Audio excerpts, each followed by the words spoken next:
don't even know how we're going to introduce this, but you know, Jim, we just decided to take a day, you and I, to sit around and just have a chat about your time with the organization, with the National Speech and Debate Association, which for much of your life has been the National Forensic League. And we're in your beautiful home in Sun City, Arizona, where you are basking in your retirement. And you and I have known each other a long, long time, and we just thought it'd be really neat to sit down and have a conversation about the past and what the organization has meant to you and what you can remember from some of the awesome experiences you've had. But it all started not as you as a teacher, as a coach, or a director. At some point back in the 50s, I assume, it started with you deciding that you wanted to be involved in speech and debate as a student. And I thought we'd start off today with asking you how it all started. How did you get interested in speech and debate? Maybe a couple of memories you have from that.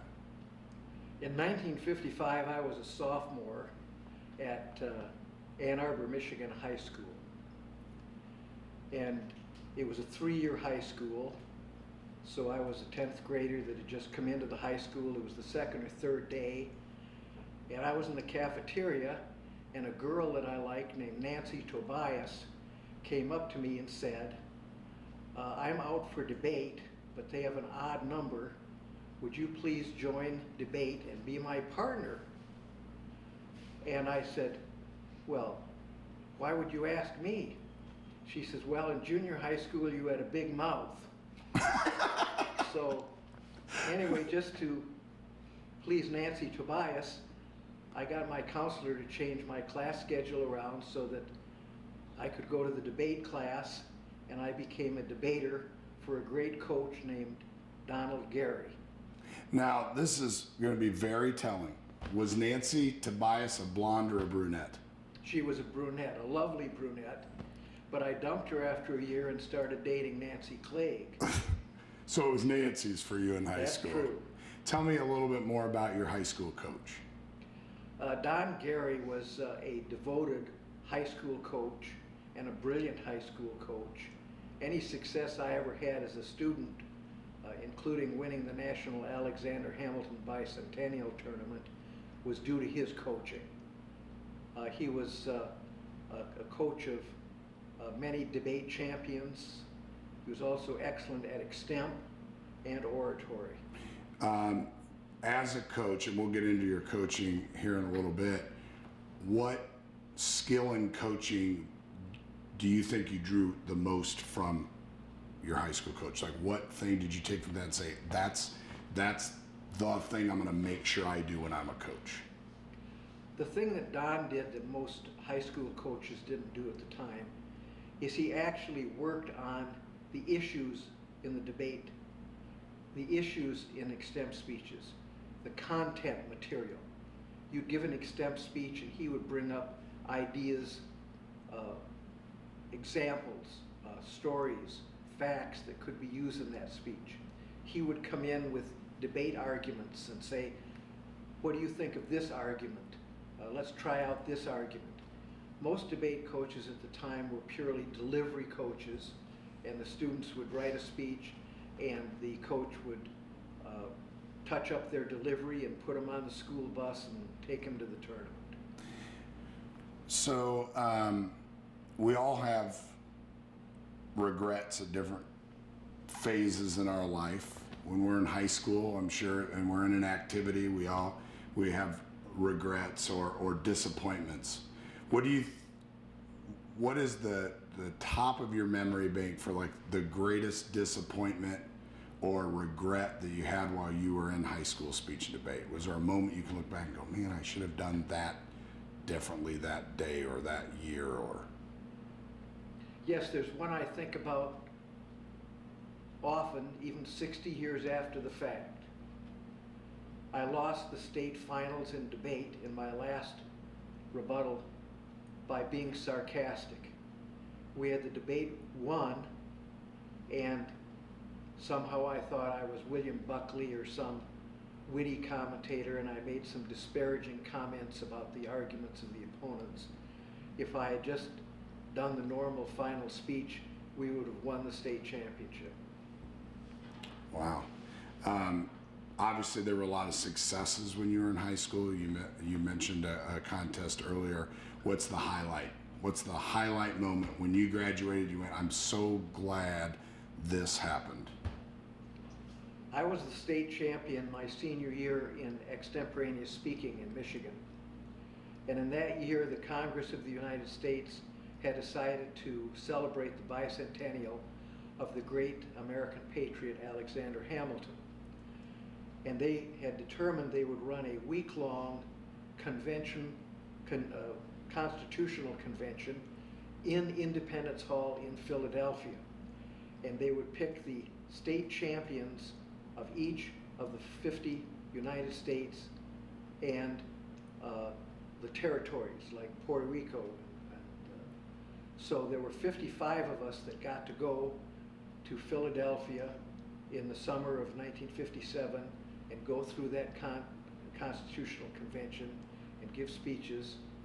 And it was judged by U.S. senators and other top government officials, world-renowned college professors, and I was fortunate enough to be one of the 13 scholarship winners, and I won the Delaware scholarship because Delaware was the first state and I was first place.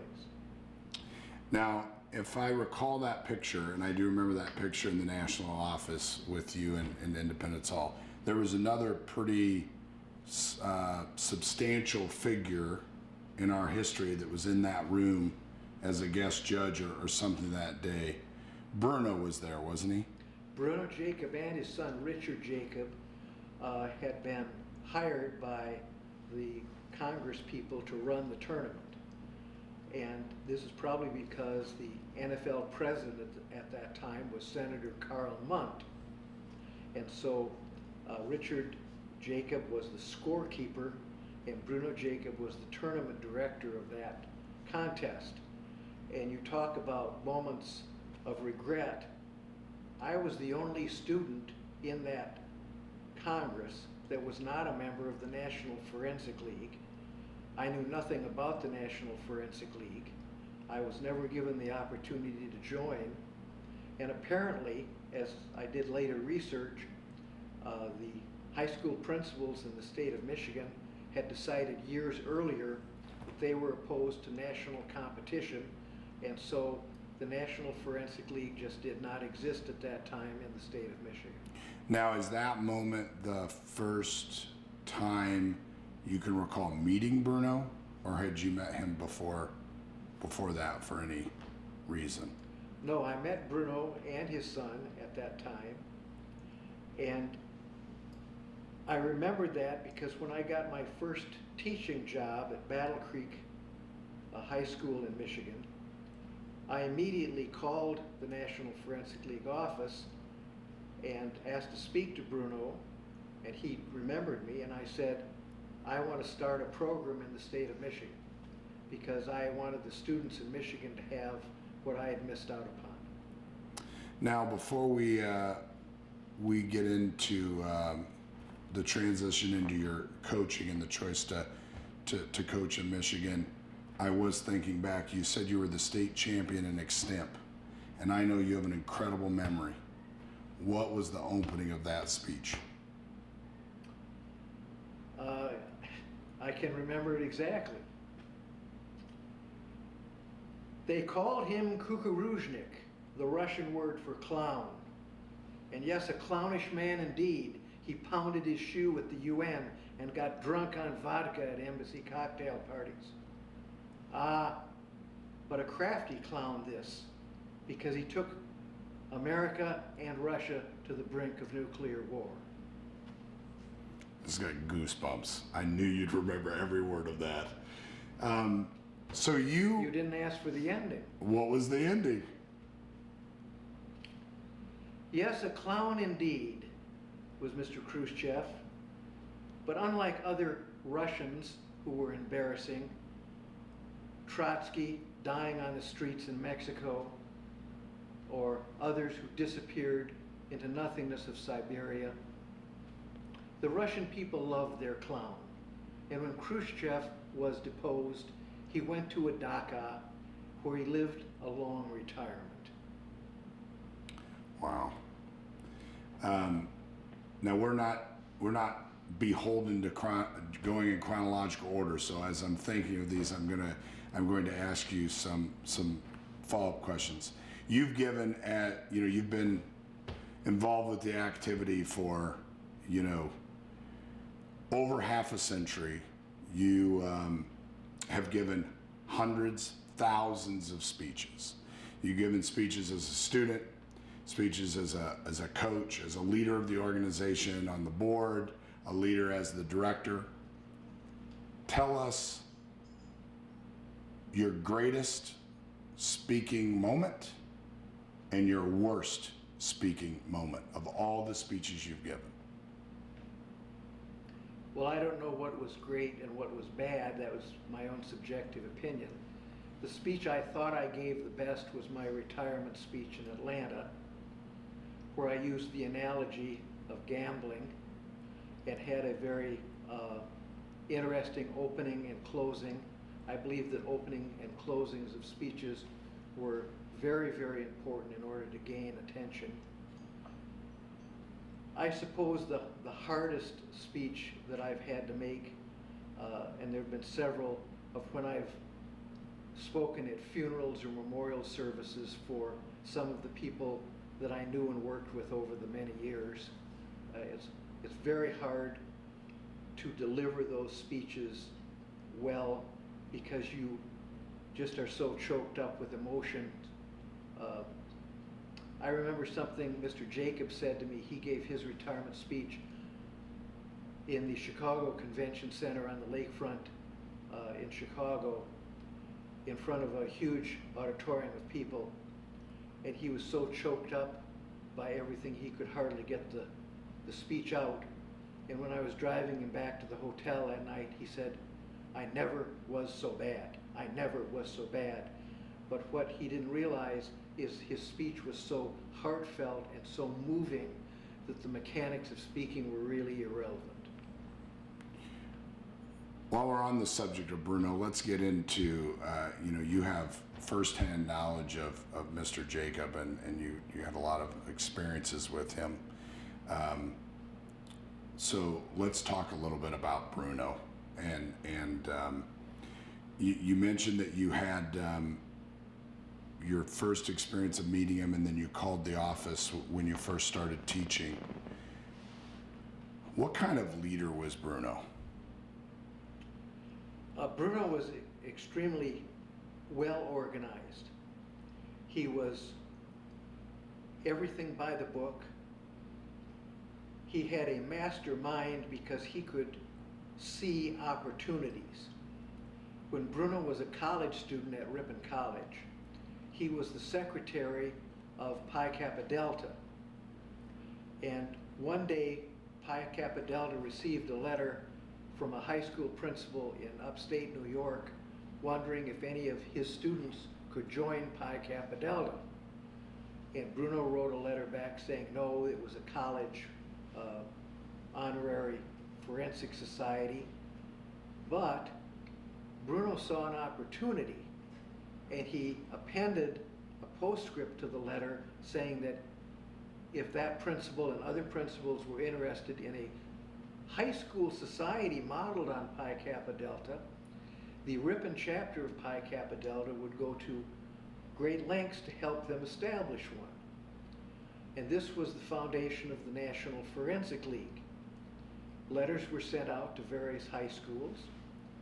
A superintendent in South Dakota, Carl Munt, later senator, telegraphed acceptance to join the league, and they became chapter number 1.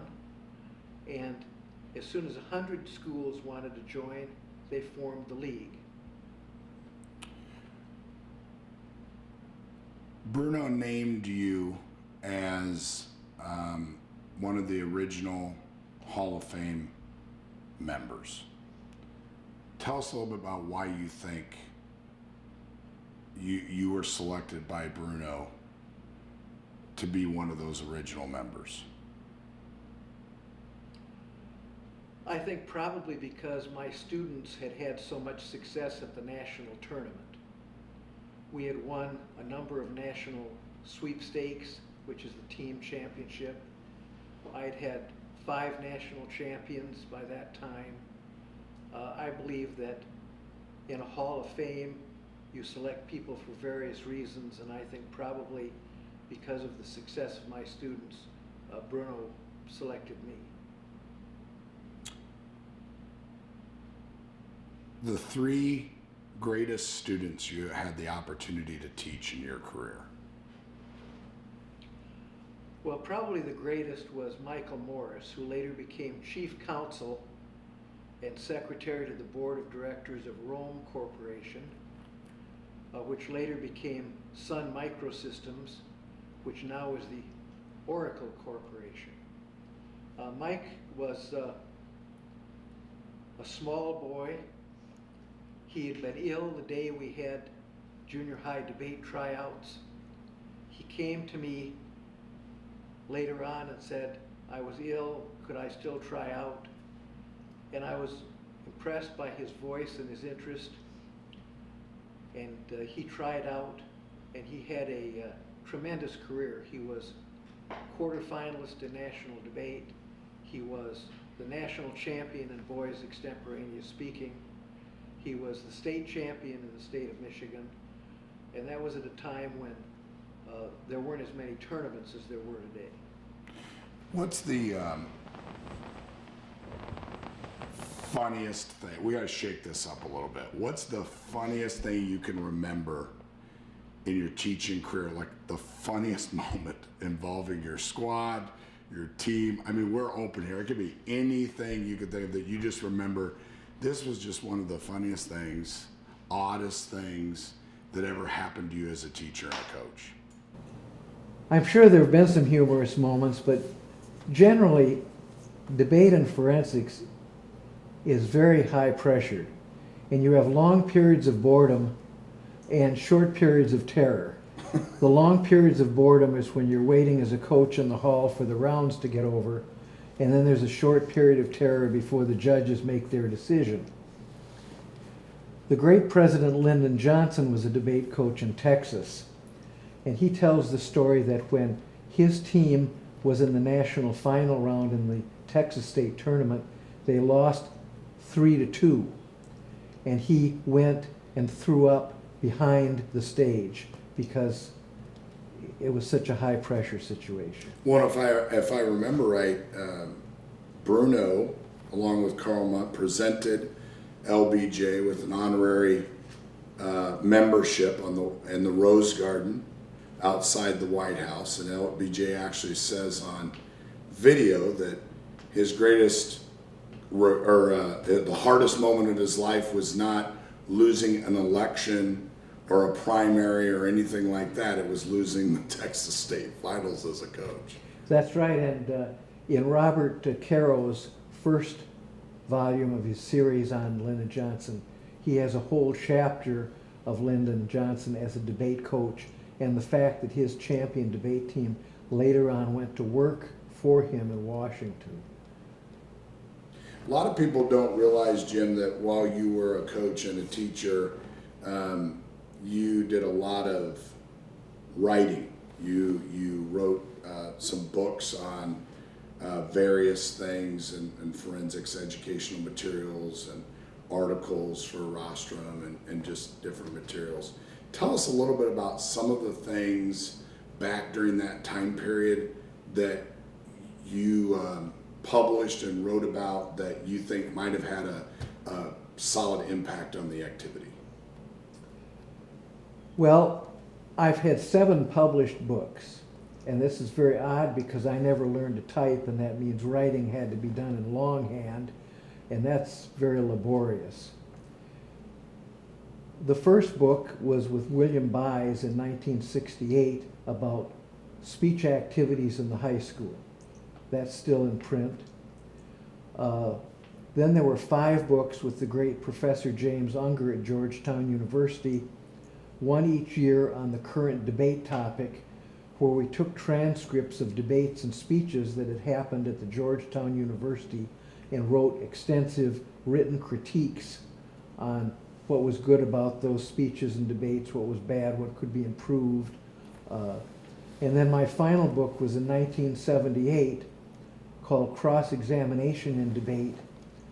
And for years I thought that the cross-examination period of debate was misused by high school debaters.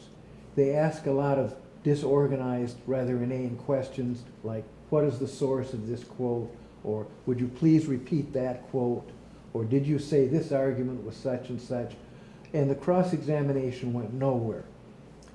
I happened to read a book by John Monkman, which had only been published in England.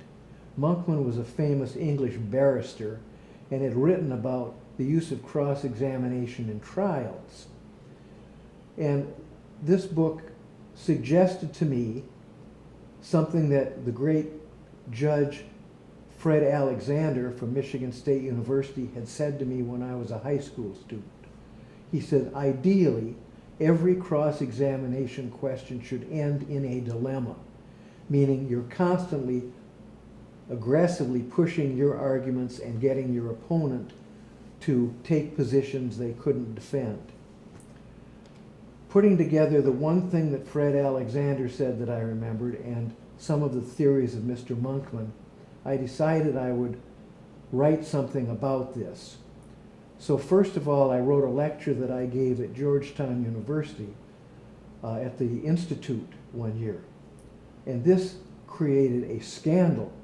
Some of the college coaches that heard this lectures thought this was unseemly, far too aggressive, that cross-examination should be a pleasant interchange between advocates. It should not be one advocate cross-examining like the other advocate was the witness. And I remember a coach from Illinois named Jack Parker came up to me after my lecture and said, young man, what you've said today is unethical.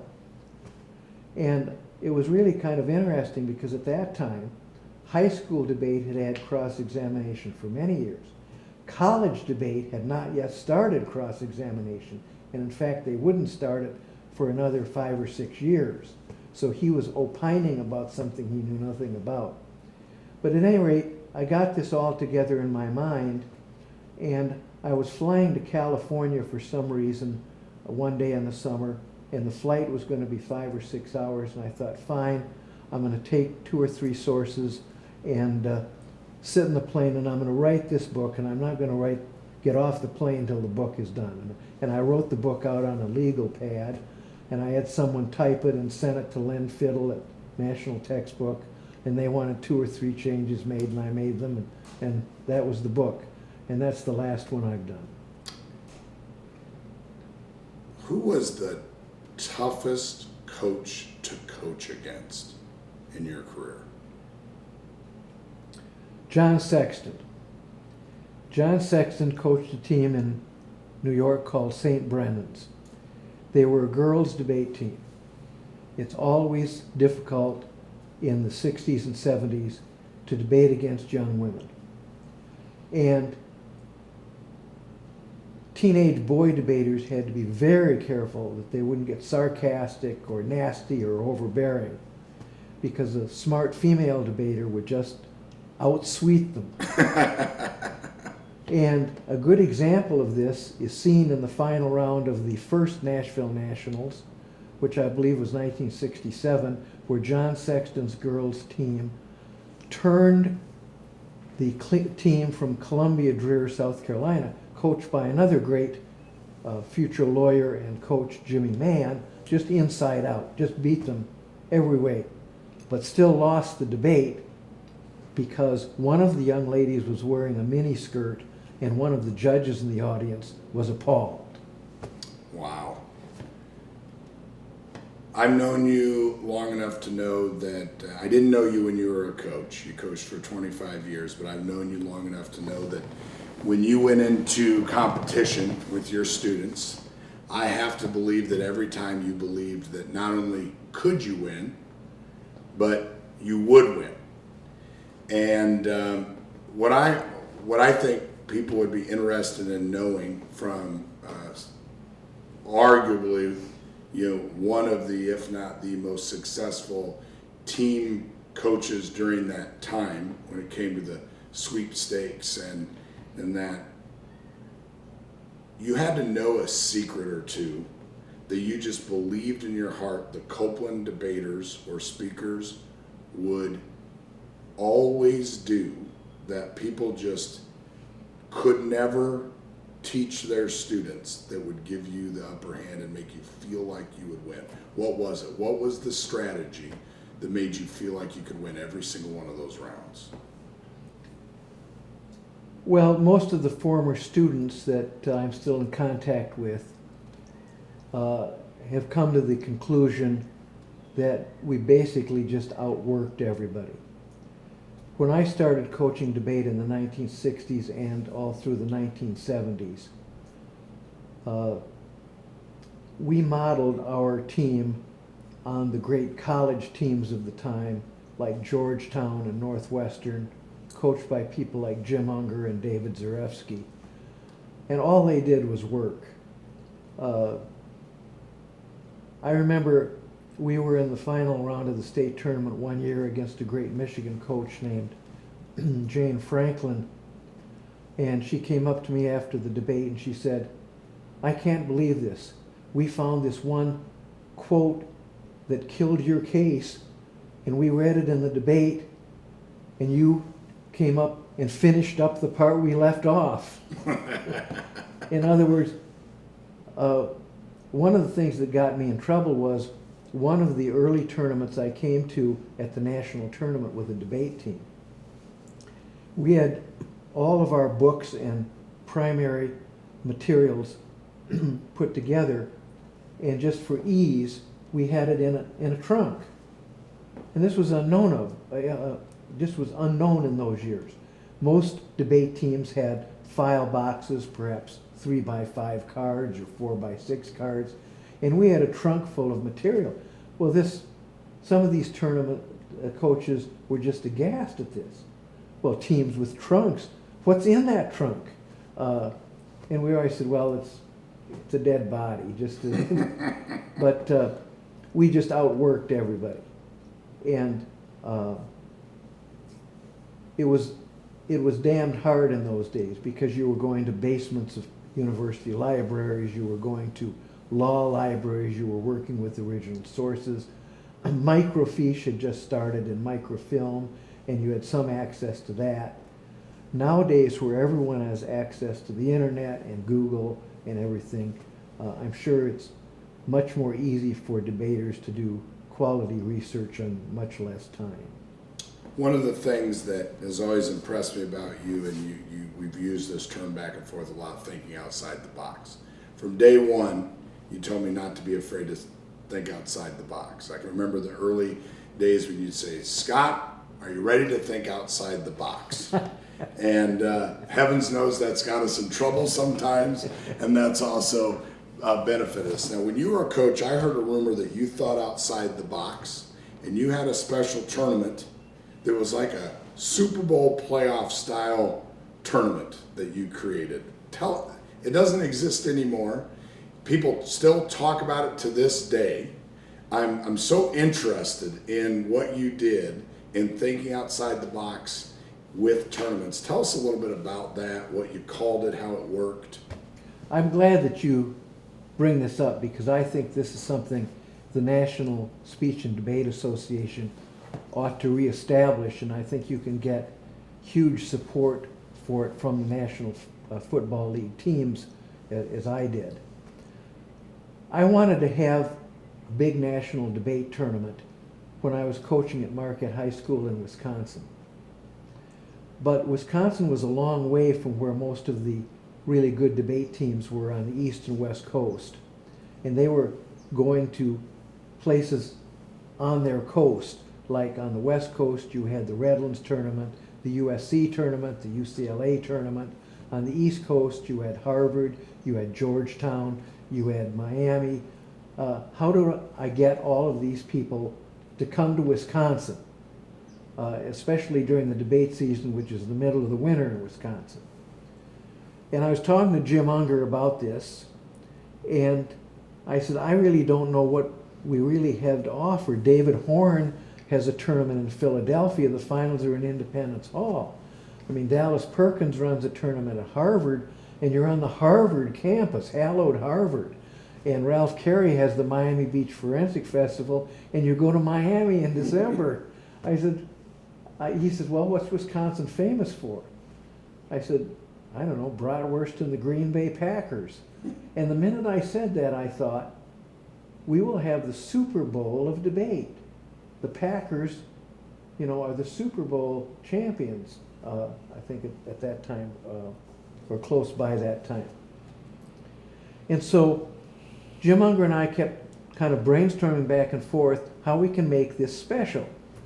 Well, we will dress these timekeepers in linesman vests, and the judges will wear referees' shirts. And the timekeeping will be done on a little square thing like a down marker with the times. And the judge, the chief judge, will have a whistle to whistle the play dead when the time is up. And of course, on every podium, we have to have AstroTurf in case of slippery arguments. The teams would be picked from each of the 24 at that time NFL franchises. And they will wear the football shirt of their team. Like David Horn's team from Philadelphia would wear the Eagles shirt. Richard Sadako's team from Bronx Science would be the New York Giants shirt, and so on. And sometimes you'd have a really good team, but they didn't have a national franchise in the football league, so you'd give them the closest one. Like Denver obviously has a team, so Frank Zafara's team can be the Denver Broncos. But if someone is in Salt Lake City, well, you're going to have to find something close, like the Oakland Raiders or whatever. Right. This was hugely popular. We ran it 3 different years. We had a gigantic trophy with a huge bronze football on the top. I mean, this tournament was so popular, even one year when the people were snowed in because the Milwaukee airport closed for 2 days after the tournament was over because of bad weather. They all came back the next year, they just loved it. But finally, it just got to be so much work, and it cost so much money for us to put on that we stopped doing it. But I would think that in the middle of the football season, maybe the week before the actual football Super Bowl, I think someone as creative as Scott could bring to Des Moines, the center of the country, the best teams and have the Super Bowl of debate. The football teams were behind this. I mean, the Philadelphia Eagles gave an autographed ball to David Horn's team to bring and use as a prize. And other teams got behind it too. Well, you mentioned that this idea was born from a conversation with Jim Unger, and a few times already you've mentioned Jim Unger's name, and I will always appreciate the two or 3 years before his passing that you gave me the opportunity to meet Jim each year out in D.C. Tell us the influence that Jim Unger had on you in your life. Well, he made my career. I mean, I was a debate coach in Battle Creek, Michigan, in my second year, and I guess I received a flyer in the mail, or perhaps there was an ad in the rostrum, that there was a coaches institute at Georgetown University in the summer that ran contiguously with the Student Debate Institute. And I thought, well, I want to go to that. My goodness, the great coaches, Herb James at Dartmouth, Bill Reynolds, Louis Chiqui at the Naval Academy. All of them will be there, and I can really learn how to coach debate. And an interesting thing happened because the June of, anyway, I sent in, I was gonna go to the coaches thing. My team won the national sweepstakes in 1966. We won the national team championship. And I got home and had 2 weeks before the Institute started, and I got a call from Bill Reynolds, the head of the Institute.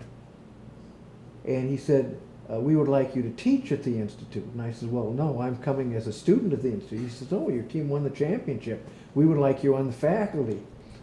So Bill Reynolds was the coach at Georgetown at that time, and I got to the Institute, and I had a group, and I coached them as well as I could. But I met a young man on the faculty who was just in law school, who was coaching at Boston College as the debate coach. And it was James Unger, who had been in the National Collegiate Final Round several years before. And I became friends, and most of the people at the Institute that were on the faculty were older college professors. And in the evenings, they would go out and have drinks, they would go out and have dinner. And Jim Unger and I would go to a restaurant and eat and talk about debate and I had never been a college debater. I'd been the college oratory champion, but I never had been a college debater, and he told me about college debate and we argued debate theory, and a year later he was hired to become the coach at Georgetown because Bill Reynolds had taken a position at the American University, and I started on his faculty, and for years and years and years, every evening we would go to dinner, we'd talk about the debate topic, we'd talk about debate theory and so on, and I had the best debate education I believe I could have ever gotten. So you talked about Bruno and his background with PKD before he started the league. You made a choice as director with Pi Kappa Delta to house their national office with our national office, and then now that has grown into a very robust relationship during my tenure with the two organizations really going hand in hand. Why did you feel it was important when you made that decision to bring PKD back to Ripon or to Ripon? Why that decision? Why did you feel like that was the right thing to do and something that was really important for the activity?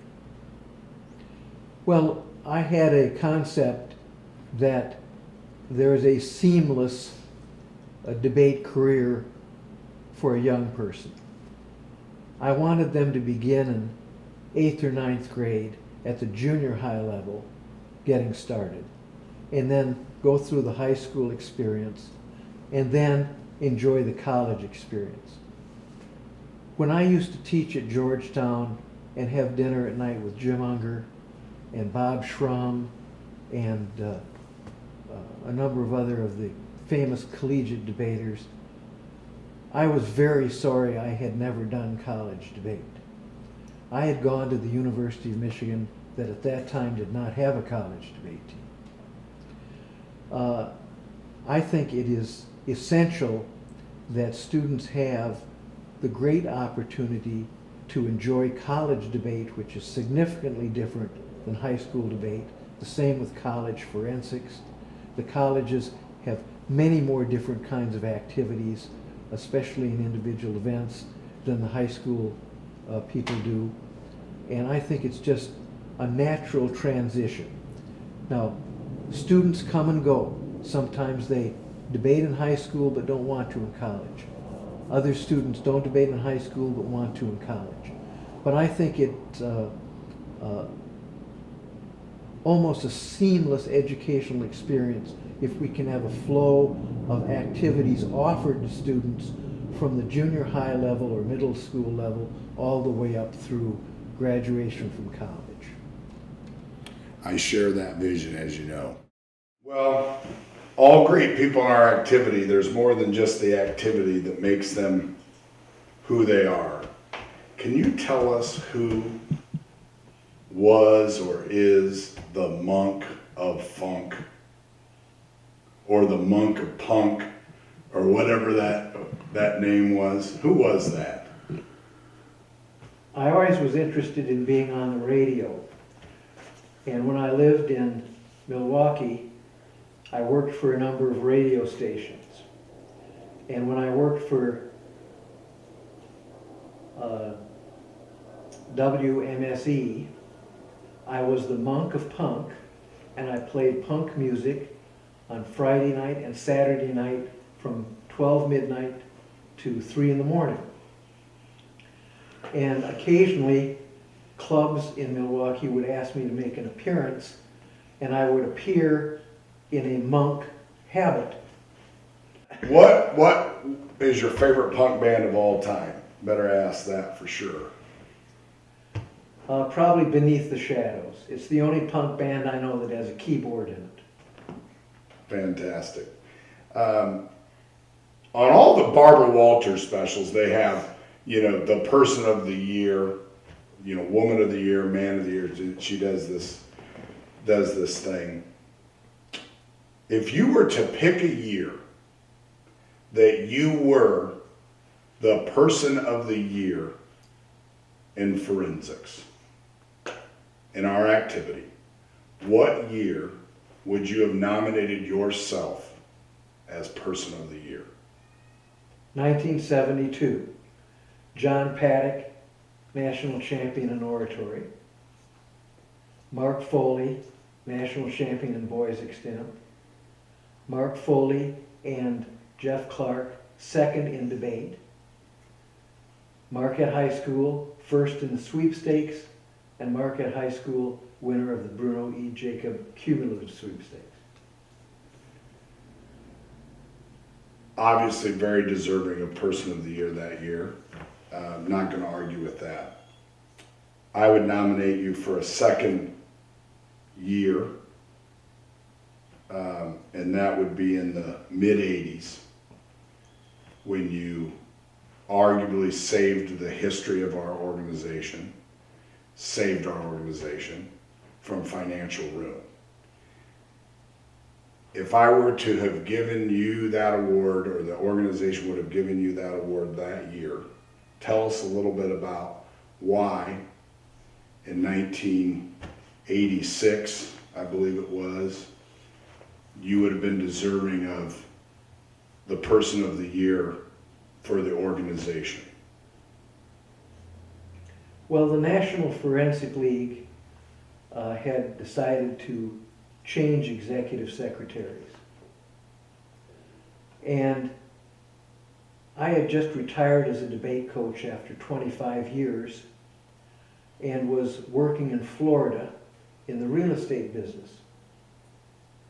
And Phyllis Barton and Donis Roberts asked me if I would come and be a temporary secretary in NFL because I had a business background and the National Forensic League was virtually bankrupt.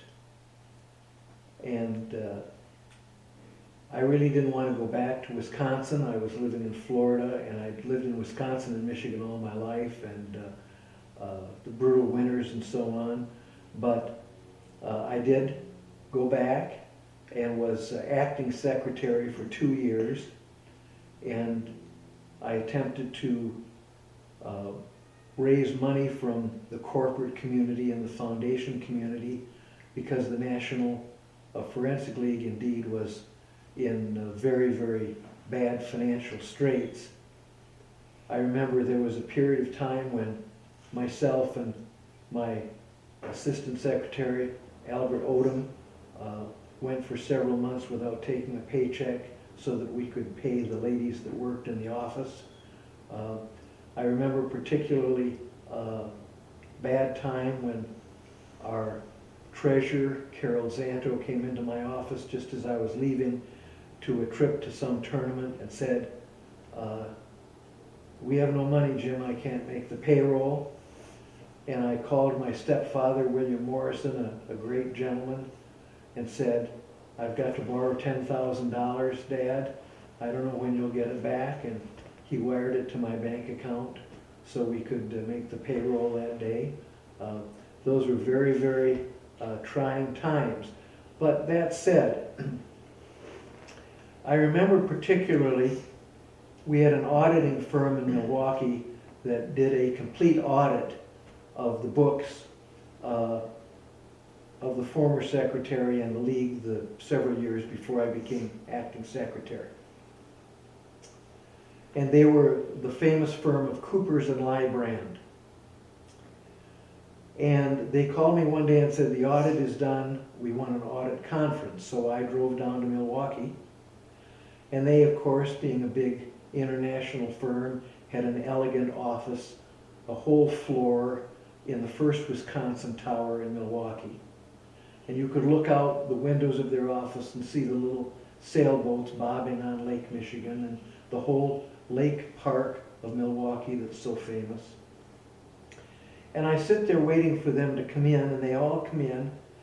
And I remember the senior partner, a man named R. Keith Tankey. He was wearing probably a $2,000 gray nailhead suit and a designer tie. And he says, well, are you ready to close things up? You don't have any assets. We can take care of this. Meaning, you're bankrupt, you might as well go out of business. And I remember thinking, all these students love the NFL, all of these coaches love the NFL is doing all of this good. We certainly are not going to stop. We're going to go ahead and make this go.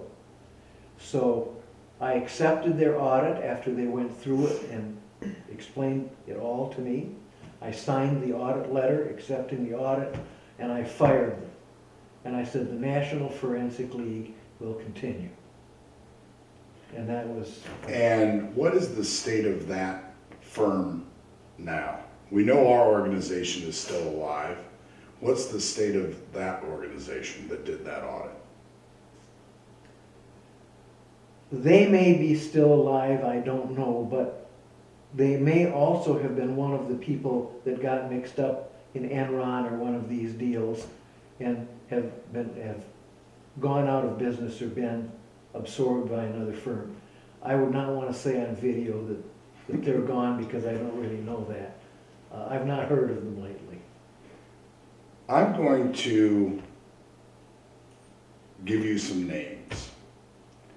And I want you to give me one, maybe two words, just words that immediately come to mind when I say these names to you that are clearly going to be figures in our organization or in the activity. Harold Keller. No finer gentleman, completely devoted to students. Lanny Naglin. A beloved figure. Students worked hard for Lanny because Lanny loved them all. Frank Safara. A very popular figure and a figure who could make consensus where none existed. Carmendale Fernandez. A very dramatic figure, the first woman president. Phyllis Barton. Another beloved figure. She, more than anybody else, along with Donis Robert, saved the National Forensic League. Billy Tate. Billy Tate was an imposing figure. He was very, very popular, but he had a very sharp mind, and he had a lot of good ideas to lead the league. Richard Sotokow. Another very dramatic figure. He believed that he was the lead actor on a stage and everyone else in his life played a supporting part, but also a great coach and a great actor. Sandra Silvers. A Southern belle of great renown. She was truly the queen of the South. Ted Belch. Probably the greatest debate coach of all time. John Sexton won't admit that, but I will. H.B. Mitchell. H.B. Mitchell was the greatest debate coach of his time. And because he was a debate coach as well as high school principal and high school superintendent in the small town of Seminole, he had an enormous influence in the early days of the league. Lester Tucker. Lester Tucker in many ways was a tragic figure. He became executive secretary following the founder, Bruno Jacob. And it was very, very difficult to operate in Bruno's shadow. Dennis Winfield. Dennis Winfield had a lot of good ideas and a lot of fresh ideas, but he had some personal issues that resulted in his choosing to resign from the league. Donis Roberts. A brilliant mind, a person who has done more with good ideas for the National Forensic League than any other person. Brother Renee Sterner. Brother was a great unifying figure. He had a lot of good ideas. He could build consensus. He was deeply respected. Joe Wyckoff. Probably the greatest individual events coach in the history of the National Forensic League. I never knew John Davies, who was the greatest individual events coach in Bruno's time, but I think Joe probably was the best. J.W. Patterson. J.W. Patterson is one of the greatest college debate coaches of all time, and he always has done great work with the high schools, particularly running the Tournament of Champions. Albert Odom. Albert Odom was a tremendous, tremendous man. One of my great regrets is that I never treated him better. Marilyn Hageman. I could not have gotten the job as secretary without Marilyn's backing, and for many, many years she ran the NFL office brilliantly. Carol Zanto. Carol has been our treasurer all through my tenure, and no one is a harder worker. Don Crabtree. Another unifying figure, immensely popular man and well respected. He was an excellent choice as president after Billy's death. Here come the two toughest ones. Scott One. Scott One was the ideal person to lead the NFL into the 21st century after I managed to keep it alive in the 20th century. Jim Copeland. I still wake up in the night and think of many things I should have done differently when I was NFL secretary. On that note, many former presidents have screwed up this question. I hope you will not be joining them. What was your greatest regret when you were director of the organization? My greatest regret really was before I was director, and this is some history that very few people know. At the Jenks, Oklahoma Nationals, which I believe was the summer of 1986, Phyllis Barton came to me and said, "Can you take me to lunch?" And I said, "Sure, let's go to the student cafeteria." No, I want to go to lunch where no one will see us. And I thought, well, this is very sudden. So we drove across Oklahoma City to the Radisson Hotel, which was one of the hotels on the other side of town that we weren't using. And we were having lunch in the Radisson Hotel. And she says to me, "I've spoken with Arlene," who is Arlene Ackerman, "and we've decided that Dennis has to go. Dennis Winfield was the present executive director. Will you help me? And I said, I can help you. I've resigned at Marquette High. I've coached for 25 years. I've taken a position with Esther Kallenbach's realty firm in Florida. I really want to go into business now. I'm kind of burned out on debate. I just am not in any way can I help you. I said, I can't tell you this. The most respected man on the board is Mr. Roberts. I think you need to have a conversation about this with Mr. Roberts. And she says, well, I don't even know him. And I said, well, you know, you've served on the board with him for a couple of years. I think you probably need to take him to lunch. And I remember going to Donis and saying, Phyllis is going to ask you to lunch. It's important that you go. They, between the two of them, managed to bring about the changes necessary in the league, which saved the league. I had no part in it. I was in Florida working, and from time to time Phyllis would call me and tell me how things were going. And finally we had a big meeting at the end of the summer in Denver. But my greatest regret is my dearest friend Phyllis Barton came and asked for help, and I didn't help her. But she really didn't need help. She was a strong lady. She was one of the few coaches whose teams won both the national debate and the national Catholic debate tournament. She was extremely smart, and she, with the idea man of NFL, Donis Roberts, managed to get the whole thing done.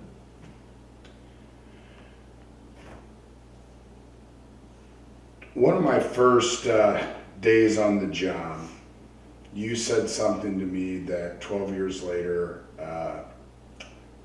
I try to adhere to the best I can, but it's a philosophy that you clearly had that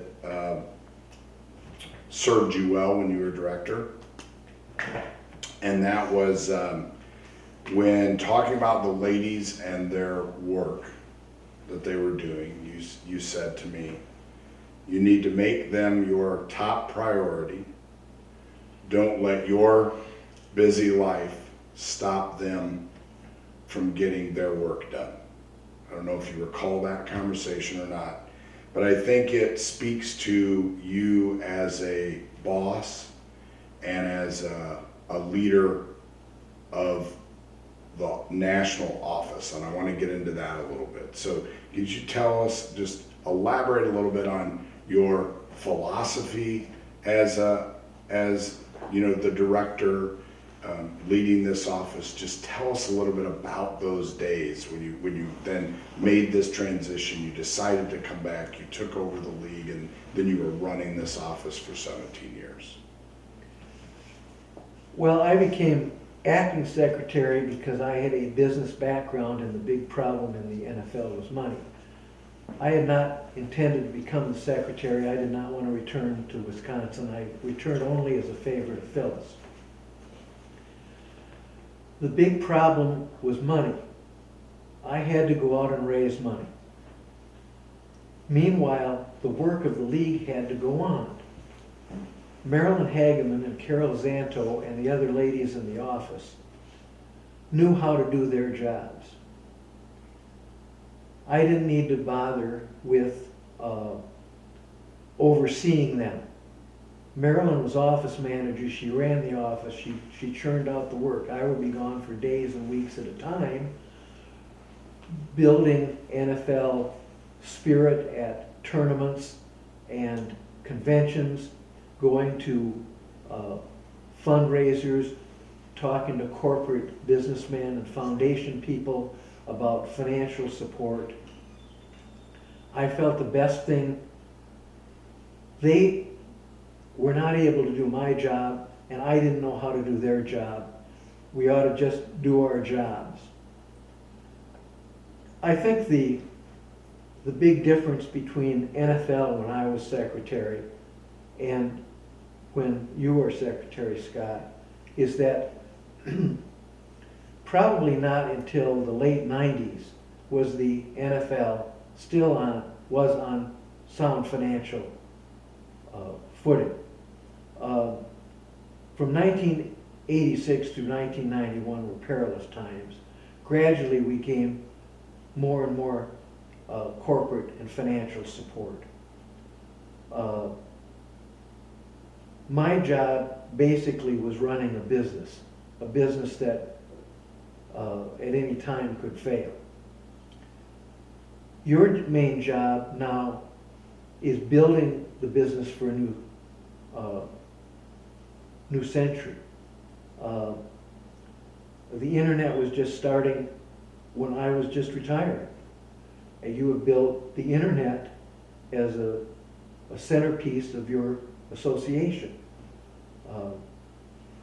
I remember two things said about me when I was secretary that both were meant to be disparaging that I took as great compliments.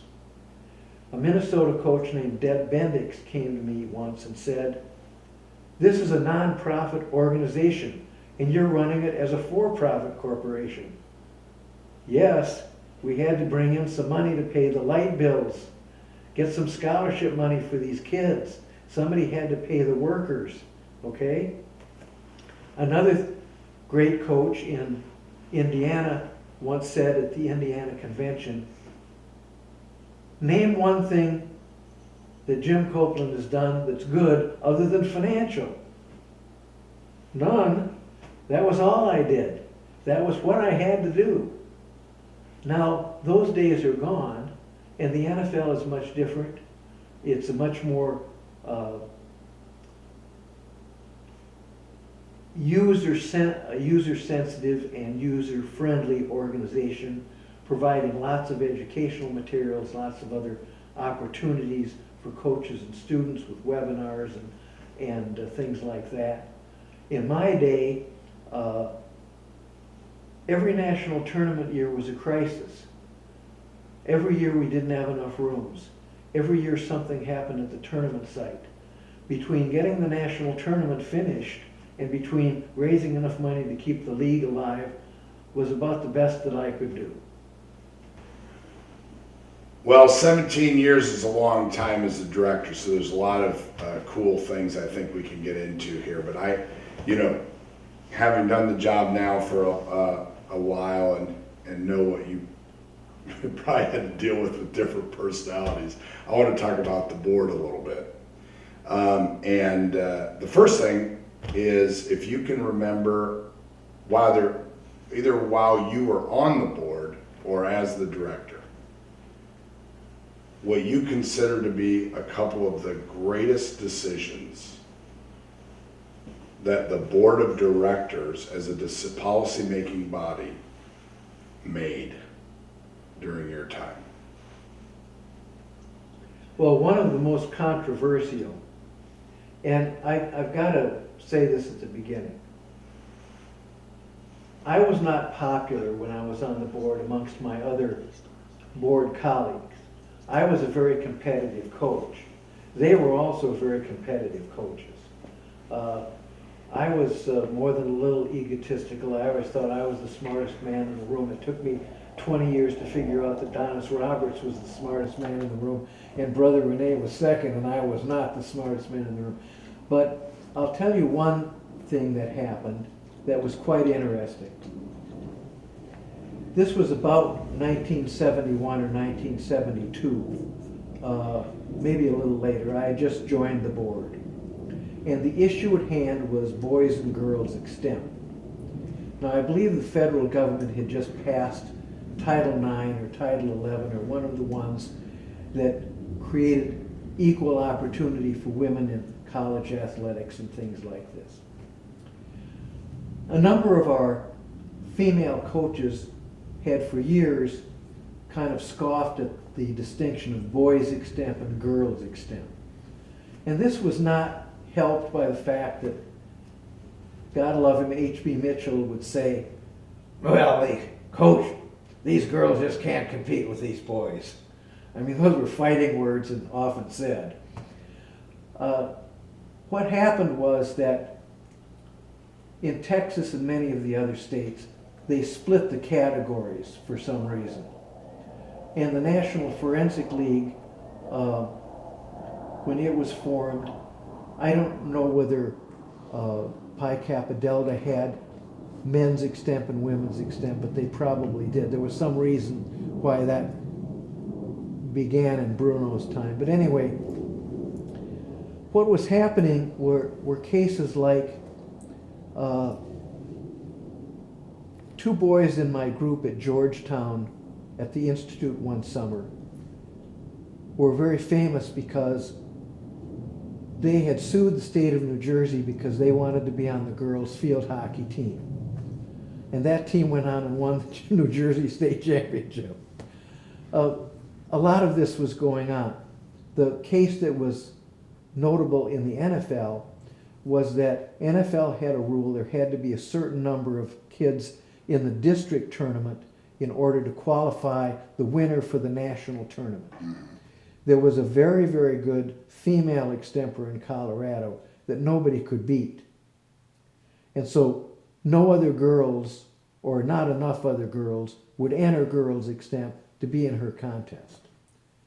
Her coach, seeing that she would win that but not qualify for nationals because there weren't enough participants, immediately says, fine, she'll enter the boys contest. The boys, of course, were aghast with this, and there were threats of lawsuits and everything, and finally this was worked out so that she was able to qualify. But the board knew that the time was really at an end because people were saying in the organization, well, we ought to have boys and girls debate then, boys and girls oratory. And, you know, this argument was becoming unseemly. So the board gathered at the famous La Manchon Hotel on the riverbank in San Antonio for their meeting, and they were going to solve this problem. So, being the smartest man in the room, I came in and said, I'd like to make the first motion. We can't have boys and girls extemp anymore. We can't run all of the kids together because we couldn't get the contest done. The coaches won't allow us to cut the entries in half and just have extemp. I move we divide extemp by United States topics and foreign topics. This motion got one vote, mine, and all of the rest of the coaches voted no. And comments were made, this is the most stupid thing I ever heard. No one will stand for this. The kids want to speak on all the topics. Blah, blah, blah, blah, blah, blah, blah, blah, blah. Fine. 2 days later, we came to the end of the meeting, and most of the meeting time was spent because a couple of years earlier, we had added a supplemental event called Extemp Commentary, which was kind of a persuasive editorial delivered seated like a Walter Cronkite or a Tom Brokaw saying, let me tell you what we ought to do about Bosnia, or here's what we need to do about the national debt. This kind of avuncular editorializing orally. This was an event sponsored by Brother Rene, who was a very popular man. But the event itself turned out to be less than popular. Billy Tate disparaged it as sit-down extemp. Other people made fun of the fact that it was seated. Some people wanted it scripted, other people didn't. Very few students entered it as a consolation event at nationals, so it did get somewhat of a trial, but the trial wasn't. Anyway, there was a long period of time of argument where Brother and a number of other people said this ought to be the new event. Boys and girls can enter extemp commentary, and boys and girls can enter extemp, and we'll have all the entries. There'll be separate categories. One will be persuasive, one will be informative, and blah, blah, blah, blah, blah, blah, blah. But there were other people that were very opposed to that. The coaches really don't like this. We've run it as a trial. The trial hasn't been very effective. So then the board kind of went off in various tangents, as I recall. The minutes are still in the office. You can read them. I'm sure you'll find they're fascinating. The tape of that meeting would be most fascinating, but it was in your basement during your big flood in Ripon, and I think the tape probably has been destroyed and thrown away. People said, well, we've got too many public address events. A very popular event in the National Catholic Forensic League is poetry. Let's have poetry. Other people says, well, let's have duo acting. And, you know, this meeting just came, you know, nothing got done.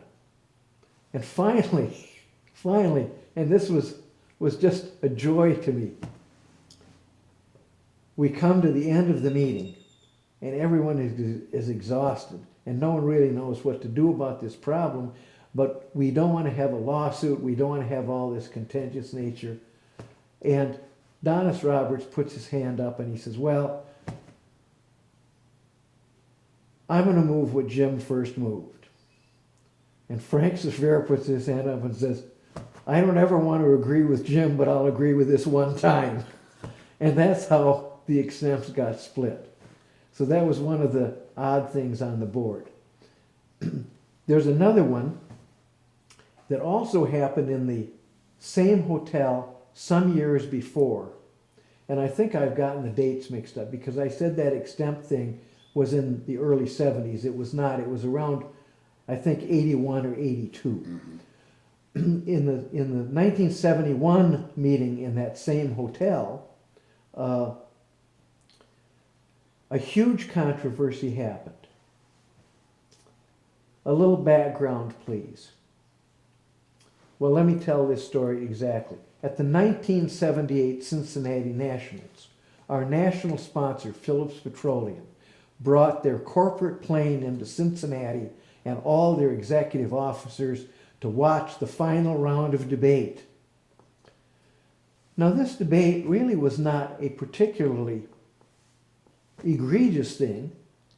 It featured two teams, Akron Firestone, the state of Ohio, fairly slow speakers, and Houston Bel Air, a southern team coached by Bill Henderson, who tended to be a little sarcastic, but it certainly was not a debate that you might see today, which was almost incomprehensible.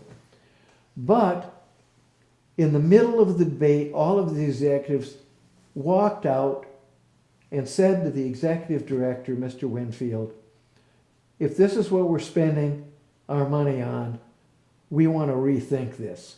And they got in their plane and flew home. Well, this caused an earthquake in the National Forensic League. Phillips Petroleum, our huge sponsor, didn't like debate. Well, debate always has been kind of an elite activity and an acquired taste. A lot of the arguments are obscure. Some are kind of off the wall. A lot of the delivery is faster than normal 4th of July oratory. Sometimes there's some sarcasm. I can see why older adults might not favor high school kids debating. What to do about debate? So we had a number of bizarre things proposed at this meeting. Ed Brower, who was a representative from Texas and on the board at that time, he had the idea that to slow the kids down, we'll give them a 4-minute constructive speech, but give them 8 minutes in rebuttal so they can argue at length about the key issues. Phyllis Barton rightly pointed out, well, if you give them 4 minutes, they'll just go twice as fast. So that didn't fly. Another person, I don't recall who, suggested that all of the debates be scripted and read. The first affirmative be read from a script, the second negative be read. You know, it would be canned. There wouldn't be any interaction before, during the debate. There would be no clash. We talked about expanding the time limits. Perhaps we could have 10-minute constructives instead of 8-minute. or even 15-minute constructives. No, says Phyllis, they'll just jam more evidence in. You know, debate judges are judging on who has the most evidence, who has the most arguments. A very popular form of college debating at the time was the spread debate, where you gave so many arguments, your opponents couldn't answer them all, and therefore, since they didn't answer them all, you won. And the spread debate was creeping into high school debate because all of the colleges were giving high school debate institutes in the summer in order to raise money and give jobs to their college debaters, and the college debaters were teaching this to the high school debaters. Well, the board was just at an impasse. And finally, Jim, the smartest man in the world, he thought, said, you know, we've talked about this for 2 days. I have an idea. I went to a tournament this year in Colorado, and I saw an event that would please audiences. It's called Lincoln Douglas Debate. Frank, tell him about it. And Frank says, oh yeah, we have that in our state. It's really wildly popular. And there's one kid on each team. There's limited evidence. We have different topics every month. And it's judged by audiences. It's judged by parents and things. Nobody liked that. They said, are you crazy? We can't have this be debate. I mean, the debate coaches will kill us. We won't get reelected again. So anyway, the bickering goes on for a while, and finally, Jim decides to quote the Bible. And I mean, I was really egotistical in those days, and I look back on myself and I thought, I can see now why nobody liked me. I said, now wait a minute. The Bible says, my Father's house has many mansions. 2 board members groan. Jim's going to make some stupid speech. I said, look, let's adopt this Lincoln Douglas debate, and anybody that doesn't like regular debate can be in Lincoln Douglas debate, and the ones that like regular debate can be there, and the Phillips people can watch the Lincoln Douglas debate, and we'll never tell them the other debate exists. Well, we can't do that. Nobody even knows what this event is. It's only done in Colorado. I says, have a little faith. Let's just do this. So we did it. And we published articles in the rostrum about it, and this was a new trial event and everything. And it solved the problem for a while. And then suddenly, some coaches decided that since the Lincoln Douglas topics were topics of value, they weren't topics of policy where you had a lot of evidence. Topics of value were just opinions, you know, like, is there global warming? No, there's not. Back and forth, it's people's opinions. Someone decided that these debates should be philosophical. And then we started trotting out philosophers like Foucault and some of the other avant-garde, bizarre philosophers. And this turned into be unlistenable. And finally, toward the end of my career, Donis Roberts, God bless him, finally invented public forum debate, which originally was going to be on television and only 20 minutes long, but the coaches got a hold of it and made it longer and whatever. But the point I'm making here is that on 2 different occasions, the board was in crisis mode and went through a huge process of vetting and venting and disembowling and whatever, but finally came out with pretty good decisions. And I've always had great respect for the board because they all represented different constituencies.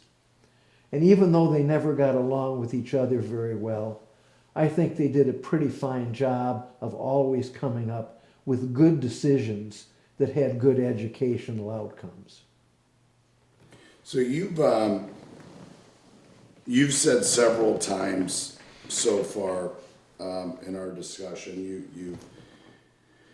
Well, you narrowed down your tenure to two things, which are arguably two important things that were part of your tenure: running national tournaments and running the business. However, I think there's an argument, a big argument, that your tenure in leading the organization was substantially more than that. You tend to give other people credit for everything I'm about to say. But for the next minute or so, you're not allowed to give others credit. You can mention their roles, but this question is designed and focused on you talking about, from your perspective in your role of these changes during your tenure, how you react to this statement. Jim Copeland was instrumental in putting points online, the onboarding of Duo, the creation of public forum debate. Actually, Jim Copeland was secretary and worked on those things, but those were all ideas from different people. I will take credit for one thing that I'm very proud of and didn't have much effect, which really made me sad. I was at the Tournament of Champions, JW's tournament, and Jim Unger was there. And we were kind of bemoaning about the fact that debate coaches were a dying breed, that for financial reasons, schools were not hiring debate coaches once they retired, and principals in some schools found debate programs unpleasant because the debaters were mouthy and wanted to argue with school authorities about school rules and so on. Debate teams cost money or whatever. And that so many of the debate clubs and debate teams were really being run or coached by outside individuals, parents, former debaters, and so on. And I remember saying something to Jim Unger that became kind of my cornerstone of the one thing I was responsible for. I says, you know, Jim, the humblest student in the land ought to be able to be coached by the greatest teacher in the land. The kid that's an orator at Goat Rope, Oklahoma, ought to be coached by Pam and Joe Wyckoff. The drama kid who's in Bellingham, Washington, ought to be coached by Lanny Naglin. And the way I came up with this, and I think this was about 1994, is we were going to have a video tape project. That I would get a grant and we'd get all of these coaches together at one place or over a series of times, and we would have them videotaped giving lectures or lessons about their specialties, interp, debate, whatever. These then would be mastered on master tapes, and these tapes would be sent out from the national office to students or teachers, and they could dub them off on their VCR and send the tape back. In other words, there would be no cost to the school, no cost to the kid, no cost to the coach, no cost to the parent, and all of this video education was available to anyone, free. And I got Judge Coffey in Milwaukee to introduce me to the Bradley Foundation in Milwaukee, and Mike Joyce was kind enough to give me a $50,000 grant to cover the videotaping, and I guess we ended up with 50 lessons from some of the really great coaches on their specialties. Who is the best in each particular area? Who's the best at refutation? Who's the best at cross-examination in debate? Who's the best at characterization in drama? Who's the best coach of oratory and so on. And if we couldn't decide, we'd have 2 or 3 each do a session on oratory or another event. And I'll take full credit for that. That was basically my idea. I got all of the tapes done. They were widely organized. But unfortunately, they weren't very popular. Very few people borrowed the tapes. Maybe it was the difficulty of sending in a blank tape and us dubbing it off and sending it back. Or maybe it was us sending the tape out and them getting it dubbed. Or maybe they just felt they knew all about whatever they wanted to know and didn't want to know anything else. Or if some of the coaches says, well, I know how to coach my kids, I don't want them seeing other coaches. So that project was not nearly as successful as I wanted it to be. Now when Scott is director, he is able to use the brilliance of the internet, because now online resources are available for students at the touch of a key on their phone, on their tablet, on their computer, and hopefully they're making use of these kinds of resources. Well, here's a perfect example of where your expectations of what you wanted to maybe happen with the Bradley tapes as far as their use at the time didn't meet your ultimate goal of use. But what I can tell you, as someone who coached throughout the 90s and probably was too lazy to get some of those tapes, but then took over the organization when those tapes were still, they were aging, but they were there. Those tapes, now that I've been able to view all of them, because they're there at the office, and those tapes became the catalyst for several significant things. So those tapes became the only thing we had to digitize into DVD form to become the starter of NFL TV. And as you recall, NFL TV had a nice solid 5 or 6 year run of over 1,000 videos and hundreds of thousands of downloads, including those Bradley tapes, because now they were accessible. Even though they were older, a persuasive speech, a good persuasive speech being taught by Joe Wyckoff is still a very good persuasive speech even now.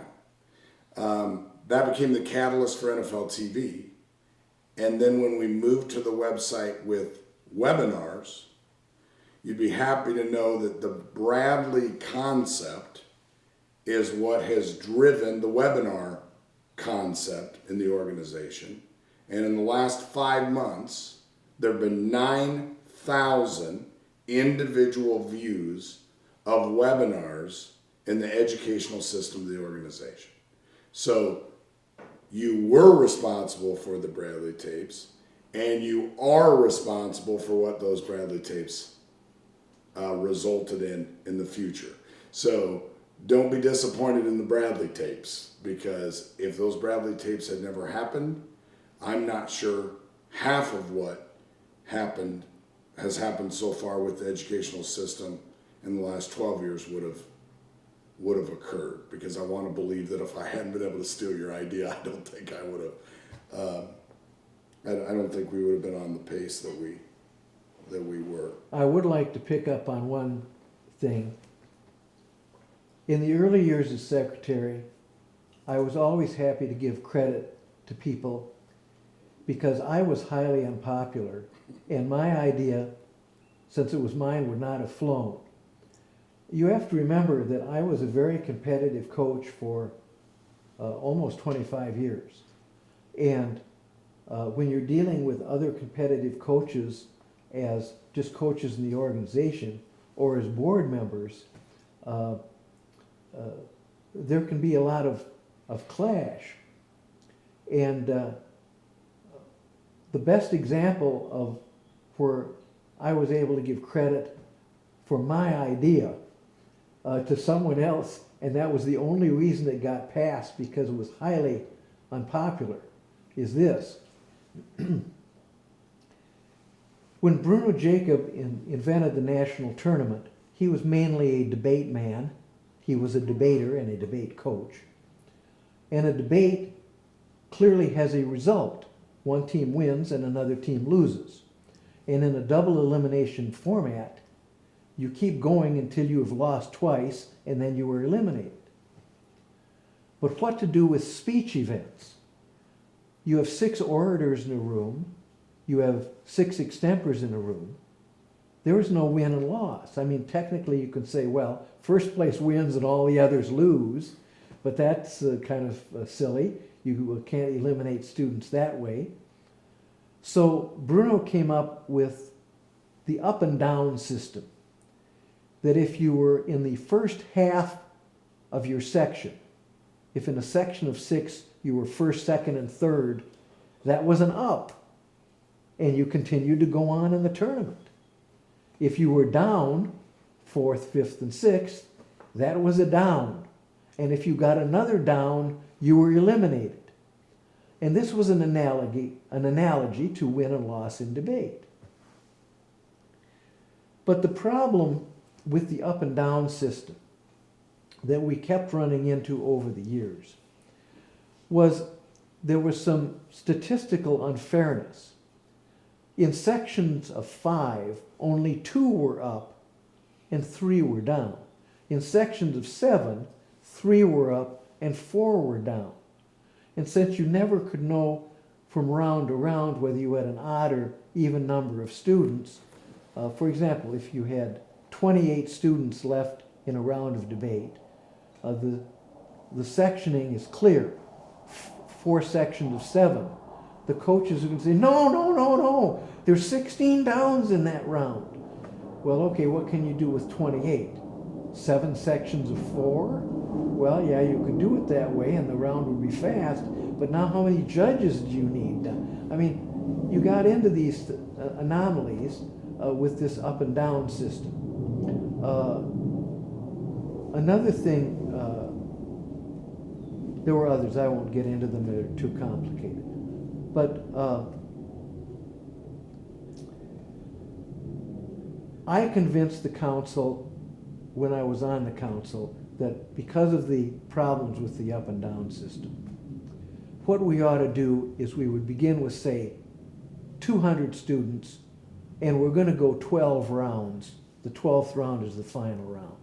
We eliminate 1/12 each round. Or I guess they both get the first 2 rounds, and then starting in round 3, the 1/12 that are lowest get eliminated. And I thought this was brilliant, so they tried it 1 year. And 1 year, a student of Dennis Winfield's was eliminated just before the semifinal round, even though he had gotten first place in that round. And Dennis, who was very popular in the league and well thought of, complained bitterly about this. This student got first in the quarterfinals, but he didn't get in the semifinals. Well, the reason was because the student got a lot of low ranks early on, and yes, he got first place in this round, hooray, but he had all this heavy baggage and his cumulative total eliminated him. Anyway, Dennis was powerful enough, he got us to return to the up and down system. Well, when I became secretary, I said this up and down system has to go. And I had gone to California and seen that California was doing a system based on this numerical eliminations. And so I called it the California plan and rewrote it the way I wanted it and blamed it on Donovan Cummings, and it passed, and everybody loved it. And it's still called the California It's plan still called to the this day. California. And every time I get a proposal for a change of anything, they now name it by their state. Do you know how many Texas plans I've had over the years, and Ohio plans, and California plan 2, and so on? The funny thing about Carmondale Fernandez is that from time to time someone would come and object to her that something had happened with this system that had made this person's student be eliminated. And they'd go and Carmondale would say, well, of course, it's not really the California plan, it's the Copeland plan.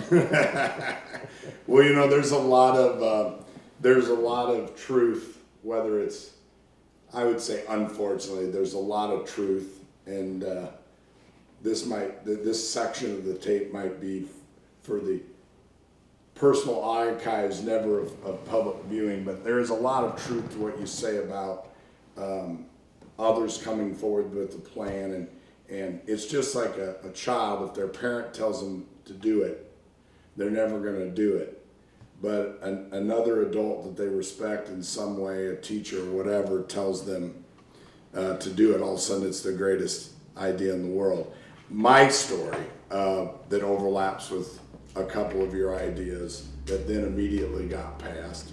When I took over and we sat we were at that counter actually, when we wrote the first Scott One budget for the 2004-2005 organizational fiscal year.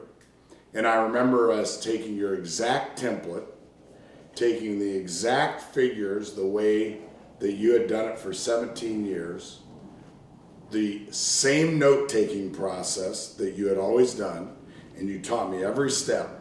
We crunched the numbers, we did them 3 times over. We used the same exact strategy and note-taking strategy. I went to the board meeting, and I remember a board member saying, this is the easiest budget in the history of the organization to understand. I could never understand those budgets that Jim wrote. I'll never forget that. And if you recall, it was at that same meeting, we decided we were going to propose getting rid of double entry. Mm-hmm. Because you knew for years that we were going to have logistical disasters at the national tournament if we didn't start providing coaches with the opportunity to have the tournament all happen in one day and to be able to use multiple buildings. And in order to use multiple buildings with the growing tournament, we had to get rid of doubling. So we did our homework. We found out that on 120 students double entered every year, and it was going to increase the amount of schools that would qualify by like 90 or something. So here's an idea. You had it forever. It had to happen. There was no way with the board that you had, you were going to get it passed. Walk in there first fall. We're in the honeymoon phase, and you and I proposed 3 or 4 major changes, including getting rid of doubling it because it was the honeymoon. A bunch of those things, were able to be passed. Well, I think we were helped greatly by the disasters tournament in Atlanta, which almost came apart. In fact, we'd had a lot of trouble at different national tournaments for different reasons, but I always was sure that I could get it done. Atlanta was really difficult, and because we lost a lot of rooms, we didn't nearly have enough rooms. The venue for the final rounds, we were never told it had been rented out for 3 hours in the afternoon. We just had to leave and wait for the other group to finish, and facilities that we were going to be using for finals as the minor events, I ended up having to bribe a federal official to keep them open late so we could finish the tournament. I think people saw that a few great schools were making use of double entry, but the vast majority of schools were suffering because the logistical defects of the Atlanta tournament were such, and they would only multiply as the league got larger and the national tournament got larger. So I think that sometimes a disaster can help you bring clarity to the mind of the council. You brought to my mind, there's always those moments that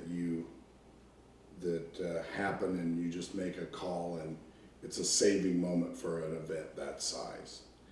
And I recall being at the with the National Park Service when we were not going to have a venue for the supplemental finals. In a minute or so, can you share with us that story? And then I'm going to share my lesson that I learned and used that same concept in Wichita a few years later. You may remember it differently, and your memories probably are sharper because you're so much younger. But as I recall, we went over we had been informed that this auditorium, which is part of the Martin Luther King Center, not part of the old Ebenezer Baptist Church, closed at 5 o'clock. And no one had ever told of this. The tournament director, David Cheshire, never told us or whatever. And we had scheduled the minor events, the consolation events and the supplemental event finals for that auditorium, which was the only auditorium near the other auditorium. Well, actually, in the new Ebenezer Baptist Church, we had the main event finals, but we had not been told that they rented out between 12 and 3 in the afternoon the church to a college class. So we had to sit in the sun and wait for that to get done. So we were way off schedule there. I think we ended up by midnight that night. Then in the old Ebenezer Baptist Church, we were running the supplemental finals, but the consolation finals were going to be done in this auditorium that was part of the National Park Service. And we went over there when we found out about this, that we were going to get kicked out before we were done. And as I recall, I spoke to this federal official who very pleasantly informed me that this facility was closing at 5 o'clock. And I think I pled a little and begged a little, but it wasn't until I mentioned that money would be paid that, money, that I would give them a check immediately or cash if they wished. And I think we would have monitors there to make sure nothing would be disturbed. We would have extra money for their people if they wanted to work extra. And finally, we got that deal done, but it was touch and go because if we'd have lost that auditorium, I guess the next thing we would have had to probably hire a bus and ship all of these people and their judges down to the hotel downtown. And that would have been a disaster because some of the judges would have had coaches in other rounds that were out at the church site. It was just a bad situation. As a 32-year-old at the time who had shadowed you for, I think, 3 days at that point, and they were a crazy 3 days of meetings with lawyers about the flooding hotel and all this. I will tell you that what happened was exactly what you said, but how you got the park ranger to say, who had just said to you, there is no way this building will open or stay open. You had asked Carol for a check. And I remember sitting there and you pulled this check out and you unfolded it and you sat it on the table and you said, I am going to put 3 zeros behind a number that will get me in this building to hold our finals. Tell me what the number will be in front of those 3 zeros. He said 4, you said deal, and we had our finals. Yeah, well, that's and you know, the interesting thing about that is a week later, I got a call from the President of the United States reaming me out about this federal official. And I said, it was Scott's idea. I always gave credit to other people. Well, that's a joke. 4 years later, 6 years later, in Wichita, the crew was getting ready for the finals, and they had this big, ginormous screen, if you remember. Mm-hmm. And I'm watching them practice, and I see the person on the stage, and the picture-in-picture was hitting the top of the guy's head, and it was creating this wave thing through the screen. Mm-hmm. And I said to our producer, Mark Ferguson, I said, this can't be. He said, Scott, it's a 20 by 20 screen that it took them 5 hours to hang. I've asked them, they can't move it. And I said, well, it's going to ruin all of the finals tapes. Jim told me, whatever you do, don't ruin the finals tapes. It's your history and what everybody wants to see. So I grabbed the crew chief over and I said, I have $1,000 cash that will be in your hands if that screen is raised 5 feet in the next 45 minutes. 22 minutes later, that screen was in the air, and Carol was there with $1,000 cash. So thank you for teaching me the park ranger lesson. That is great. that is wonderful. Let's talk a little bit more about Bruno, the founder of the organization, and something as someone that did have the opportunity to know Bruno pretty well as the certainly in the second half of his leadership of the organization. But then, surely there were a lot of discussions about why he founded the organization and maybe struggles that he'd gone through over time. And I'll leave this a little open-ended, but I'd like you to just talk a little bit about Bruno's vision for the organization, and then Bruno leading the organization. Bruno was secretary of Pi Kappa Delta. Pi Kappa Delta was a forensic honorary society in many American colleges to promote debate and speech. Bruno had the idea that the National Forensic League, which is now the National Speech and Debate Association, would be the high school equivalent of Pi Kappa Delta. And he believed that, like in Pi Kappa Delta, the key thing for any student was gaining membership, going through qualifications to qualify to be accepted, to be tapped into this elite society. Bruno himself really didn't have much use for competition in the sense that he was not highly competitive. In fact, there were many coaches at the national tournament who were highly competitive, maybe too over competitive. Bruno didn't view them with much respect. He viewed people with respect who had large programs that involved lots of students, but felt that the national tournament should be highly elite for the creme de la creme. When the first national tournament was held, I believe there were only 44 students. Gradually that number got up to 200, and as late as 1971, I believe the national tournament was still only about 300 students. It was very, very difficult to get to the national tournament. And I remember going into the state of Missouri and talking to Hall of Fame coaches like Margaret Meredith and Louis Banker, who would say, if you could get a team to nationals once every 5 years, this was remarkable. If you ever got to nationals 2 years in a row, that was spectacular. I mean, it was truly elite. And then once there, the tournament didn't last very long. The first tournament was 3 days long. Most of Bruno's tournaments were 4 days long. But you had to remember this. Bruno was mainly a debater. He was a college debater. He was devoted to debate. He was a debate coach. And the premier event at the national tournament was debate. You say, well, why were there these other events then? Well, Pi Kappa Delta and other colleges did do some things with oratory. So Bruno was willing to accept that as an event, and the same with extemporaneous speaking, but that was about it. And the real reason those speech events even existed was because when you ran a debate tournament in those years, there were no computers.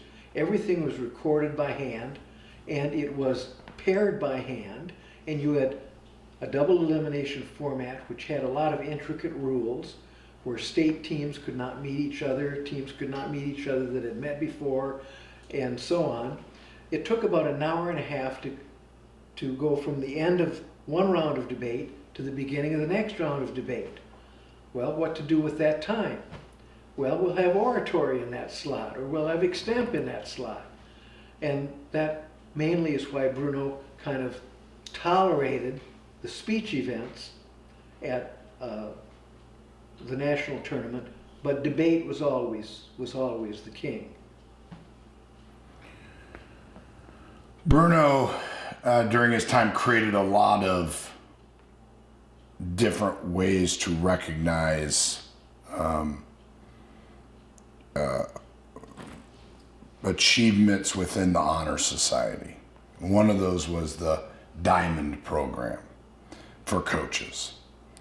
And I would love for you to tell the story for all the masses to understand from henceforth why there is a difference when you move from the third diamond to the fourth diamond in the organization, in the amount of points that you need to earn in order to earn that fourth diamond. Well, it's the same thing, second verse. Bruno believed that there were elite levels that were so elite that few people achieved them. I was at the banquet in Albuquerque in 1966, where R.J. Happy got the first fourth diamond.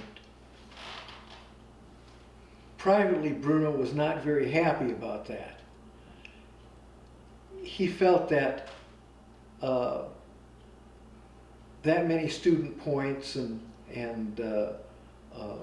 that many coaching points was admirable indeed, but he wanted some levels to be barely attainable or maybe not attainable.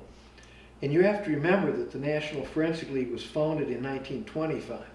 And in 1966, 41 years later, someone got to the fourth diamond level. And even then, the fourth diamond was 4,000 points higher than the third diamond, which was 3,000 points higher than the second diamond, which was 1,500 points higher than the first diamond, which was 1,500 points. And Bruno, I believe, thought no one would ever achieve that level. And didn't he tell R.J. Happy, if you achieve a fourth diamond, I will buy you a car? And then he brought him out a Matchbox car or something like that. What happened was R.J. Happy and Bruno Jacob did not get along. R.J. was in Minneapolis and Bruno was in Ripon, so they saw each other. But R.J. Happy was a very strong coach. His claim to fame always that he told everyone is he had coached more governors of Minnesota in debate than anybody else, which was true. But Bruno, when R.J. got the fourth diamond, called him and said, "This is unprecedented. We have prizes for the other diamonds. What do you want?" And R.J. Happy said, "Get me a car." And I truly believe he thought he was going to get an automobile. And Bruno ended up giving him a small replica car at the banquet, a small replica Cadillac or Corvette or whatever it was. And that got a big round of applause. But R.J. Happy ended his life as a very bitter man. When I became executive secretary, one of the things I did was establish an old timers committee for the Hall of Fame, because the Hall of Fame had a number of coaches in the early years who had not been honored by Hall of Fame membership because there was no Hall of Fame. And I wanted, like the Baseball Hall of Fame does, to bring some of those people deserving into the fold. And the first year's committee unanimously says, well, there's one man that certainly should have been in the Hall of Fame, and that's R.J. Happy. So I notified R.J. Happy, and he refused. He said, Bruno Jacob should have put me in the first Hall of Fame.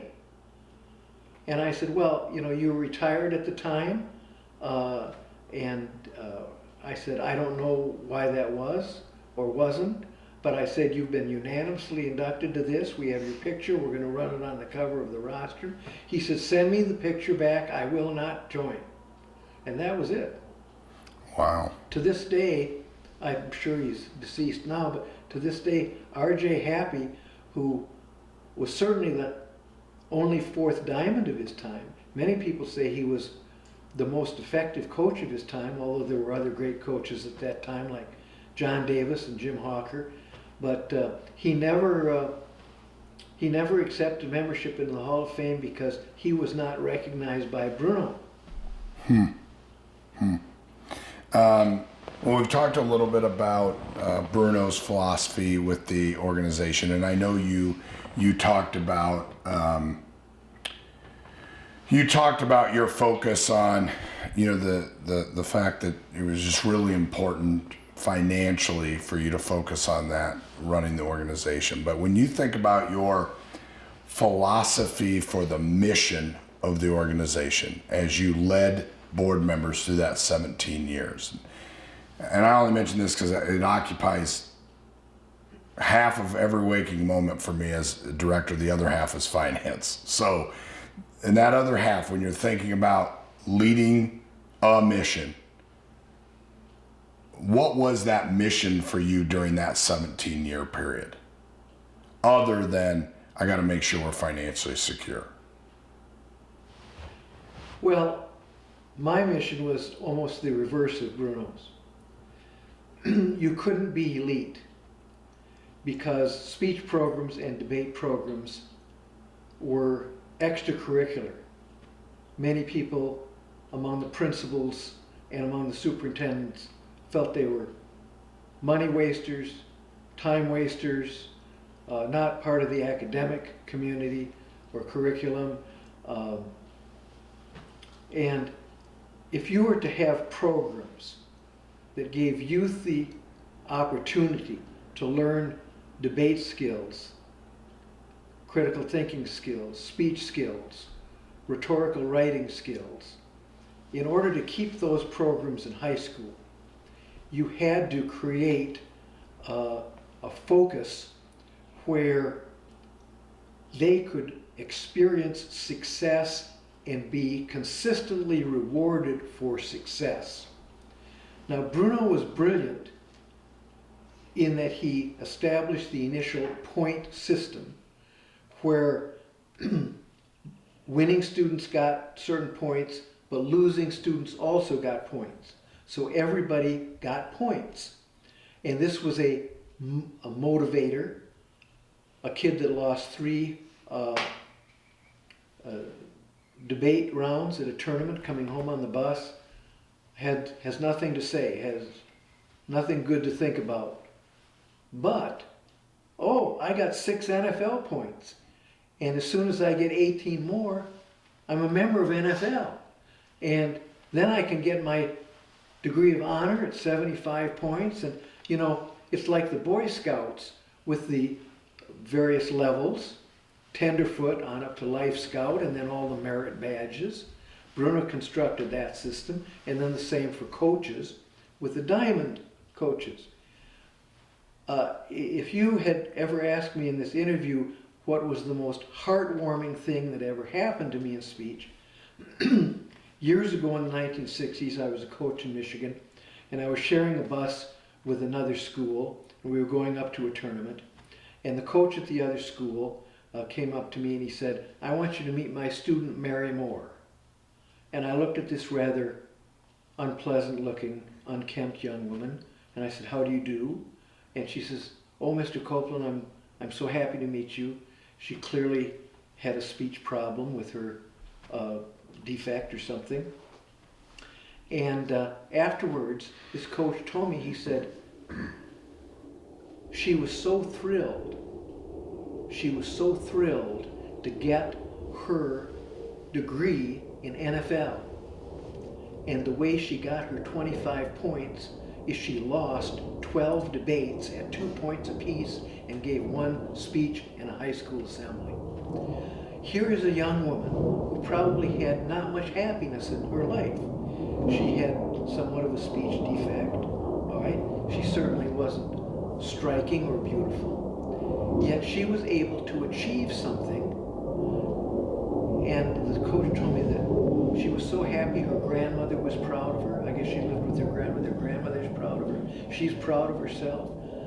And this was a brilliance on Bruno's part, that losing students could continue to build points to win something. And the winning students, of course, were on the bus holding a trophy. We we all know through time changes happen, and certainly, Lester made some changes, Dennis made some changes, you made some changes, I've made some changes from Bruno's original vision. Some of those are very dramatic changes, like the name, dramatic changes in some philosophy about membership and so on.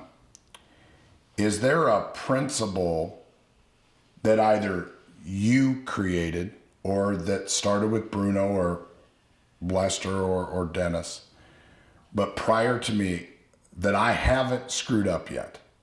A principle that I haven't changed yet, that you would hope for this organization that principle never gets forgotten?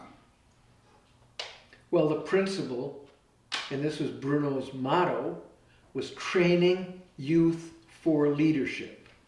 Bruno felt that the path to leadership in academia, in business, in the professions, in the law, whatever, was based upon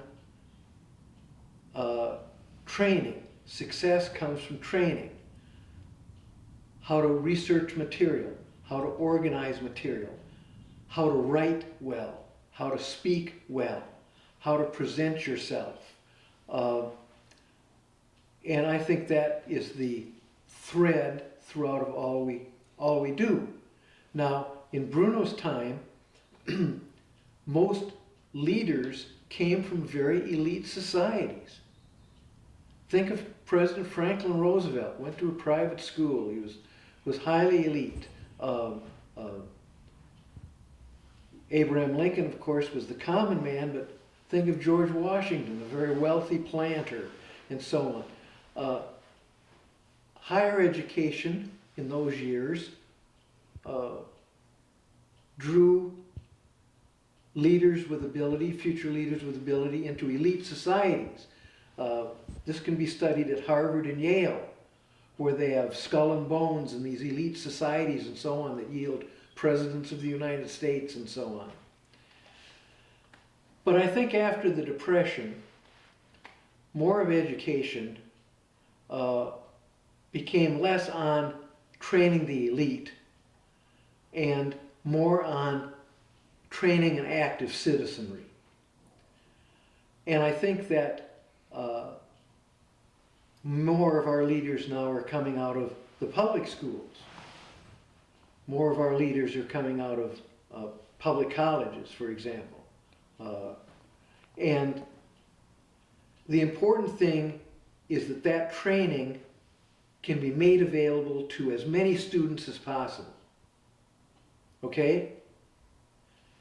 The thing that I believe makes America egalitarian is the fact that the humblest student in the land can eventually go to the highest level of his or her profession. So when I was secretary, how do I get more students involved with this? How do I keep schools from cutting out debate and speech programs and leaving none of this training for these students? I'm sure my vision was different from Bruno's. I believe that the greatest motivator for a student to learn was the contest or competitive format. And that although Bruno in his time believed in a severely constricted number of competitive rounds, the NFL had a rule for many years that you could only count 40 rounds of speech competition in a year for NFL points. No more points after that. We want to discourage this marathon speaking. Well, nowadays, students are given the choice of speaking as many rounds as they wish and getting credit for those. In Bruno's time, there was the national speech tournament. That was it. There weren't any other national tournaments.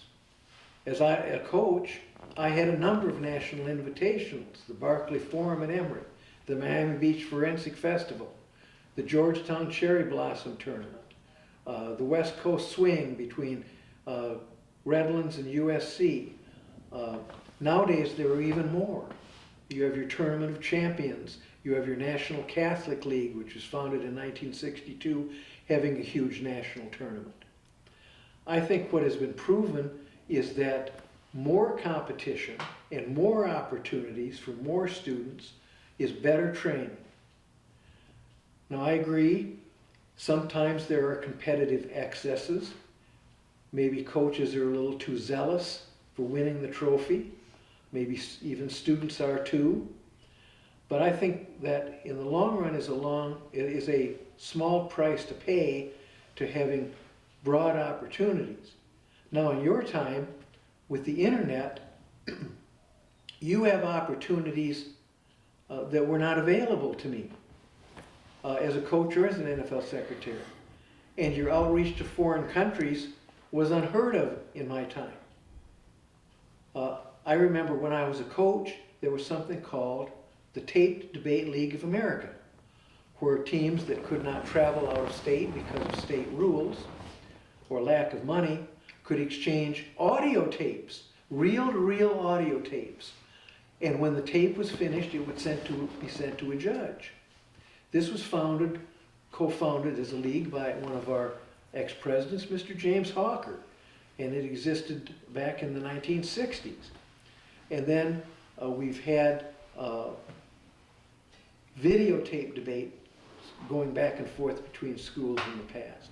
But now with the internet and things like Skype and GoToMeeting and so on, you can have a debate team in Poland debating a debate team in California for very little cost and enormous educational benefit. So you joined the organization as a young coach and was a member of the organization for 25 years before then becoming the director. And we've talked a lot about your leadership in that, but just that commitment of those 40 plus years, I think there's an argument to say that in order to be involved with an organization that long, there has to be some level of love for it. You don't just, I know it certainly wasn't for the money, and it's whether it was teaching or as director. There has to be deep inside of there a love for this organization.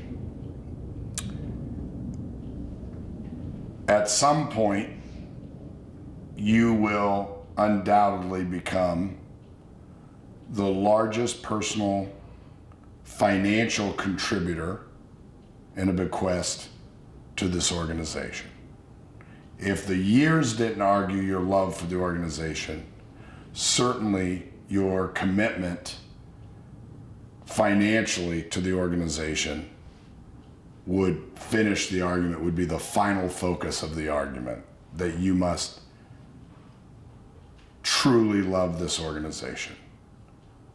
Why this organization? Because this organization is focused on what I love. I came to high school expecting to run cross country and play hockey. I ended up in debate because some girl didn't have her partner. But once I was in debate, it was fascinating to me. So was extemp and so was oratory. And because I had a great coach, Donald Gary, I was successful. I was state runner-up in debate. I was state champion in extemp. I went to one of the few national tournaments during the time, the Alexander Hamilton. Later on, I won the Northern Oratorical League in college, and I loved what I was doing. And the great Dick Fawcett, the former debate coordinator for the National Federation, always used to tell his students, find your bliss and don't worry about the money. Well, I found my bliss and I worried about money for the rest of my life. That's fantastic.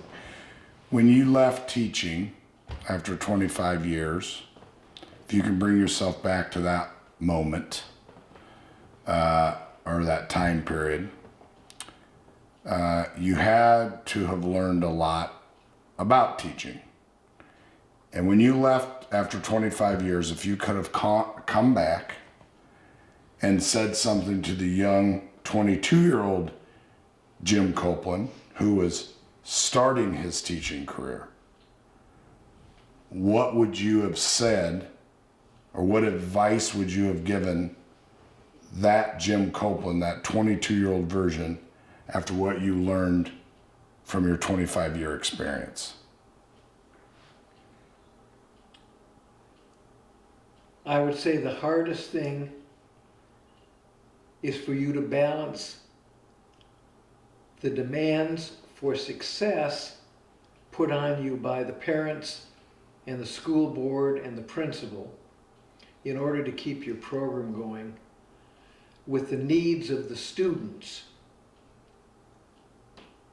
Today's modern students, unlike many that I had, don't want to spend all of their time on debate. If you want to be a successful policy debater at the national level, that's what you are. You're a debater. You're not going to play a sport. You're not going to sing in the glee club. You're not going to work on the high school newspaper. You're going to be a debater. You're going to go to a camp in the summer, maybe 2 camps. You're going to spend all your time on debate. During the school year, going to tournaments and in the library. And that met the need of students in the 60s and 70s and early 80s. I'm not sure it meets the needs of the students now. And that's why I think a lot of the programs that you and I did together at the end and you are now doing is so much better. For example, public forum debate is constructed so that a student can debate a month of public forum on a topic and then leave and go wrestle. And if a kid comes in from football and wants to be in the next month of public forum, there's a new topic. He's not 4 months behind. You've come up with this brilliant idea for individual debate at the national tournament.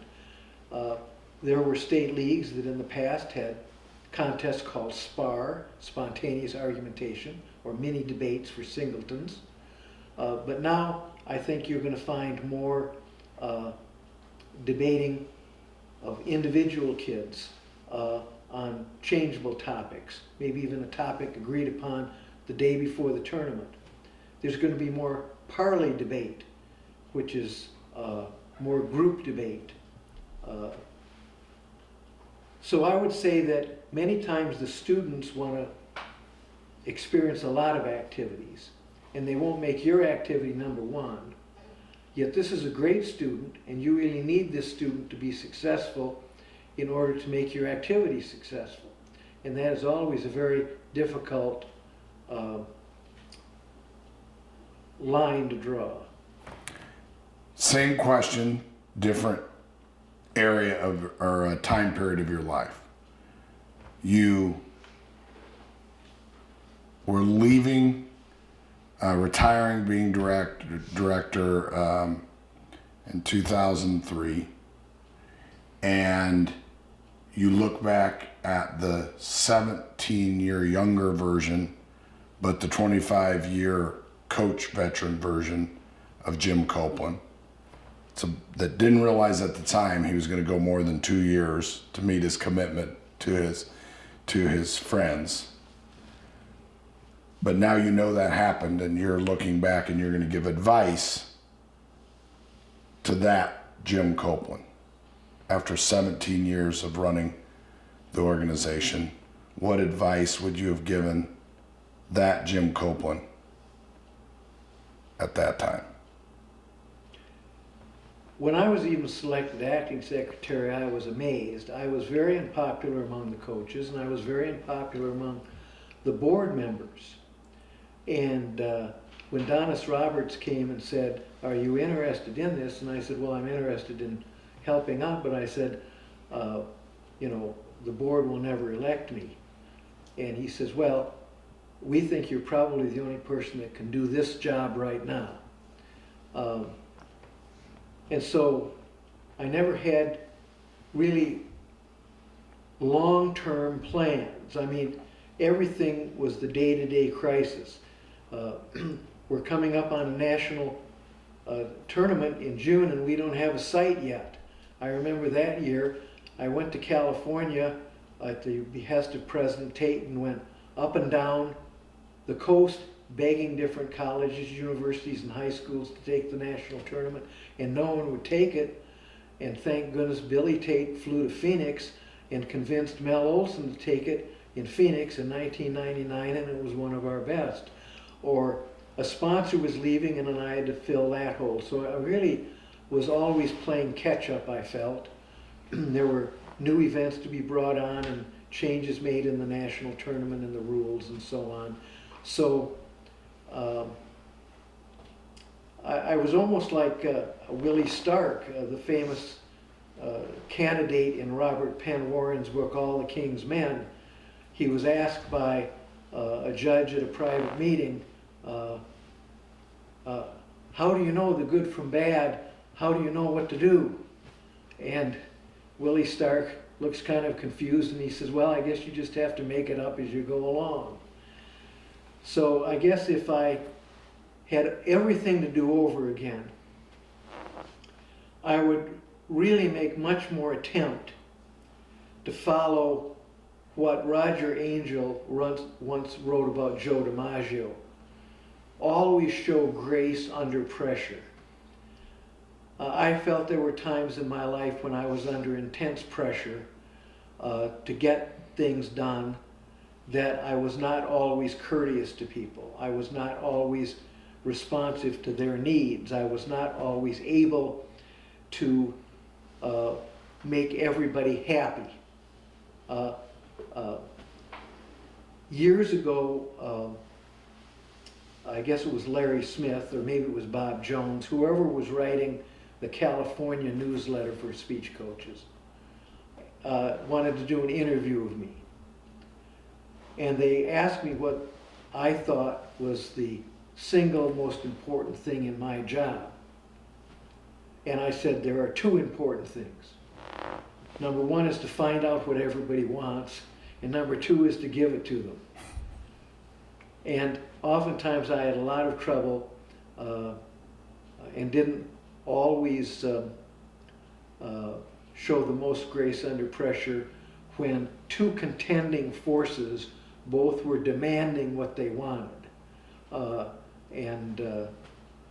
I think you're much better at that than I was, but I was much better at it than Lester was, who was much better than Bruno was. So we're getting a little better in the evolutionary cycle here.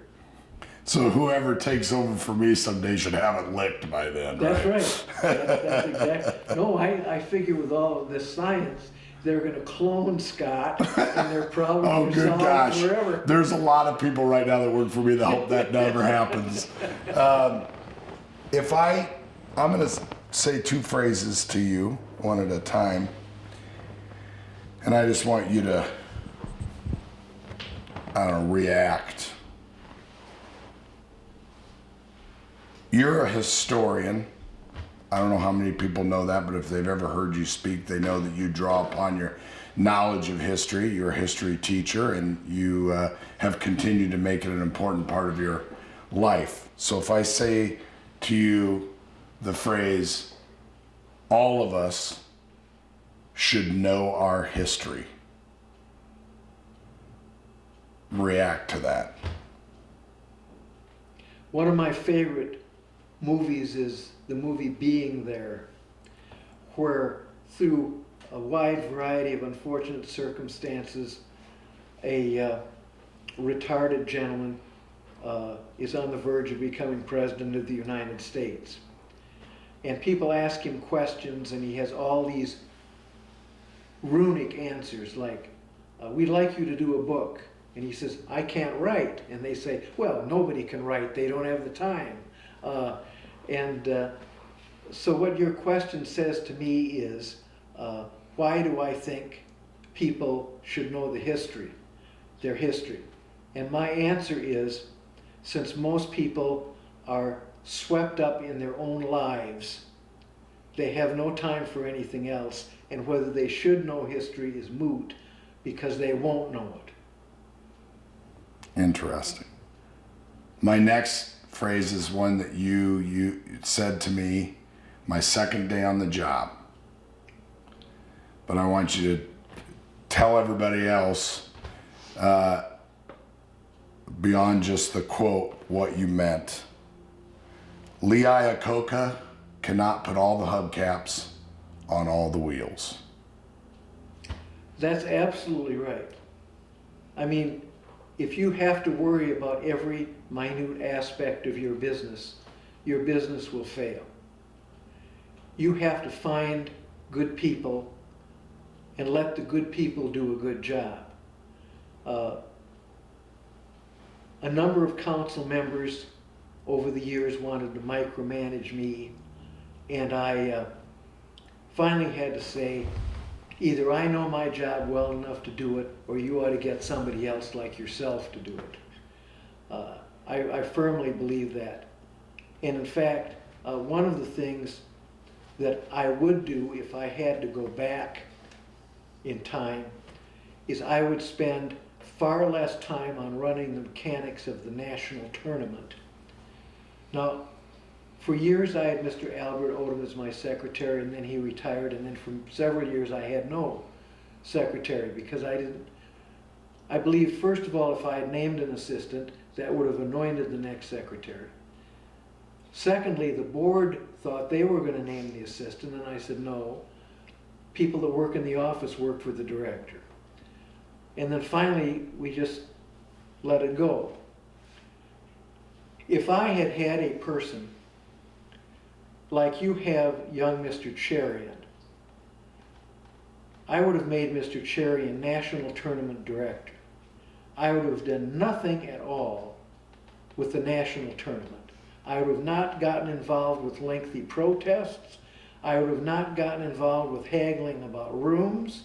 I would have not gotten involved with the day-to-day minutia of the national tournament, which is intensely important to the few people involved in the conflicts, but really for the overall organization is not to be the focus of the executive director. I would have said, Sherian, you are the national tournament director.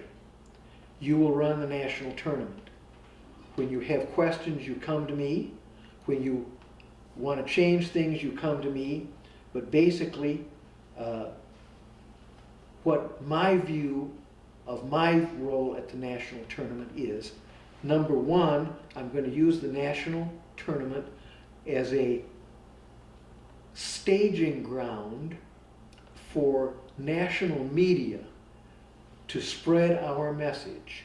I will want to work with media at the national tournament, the networks, the cable networks of independent filmmakers and so on, internet websites who broadcast things and so on.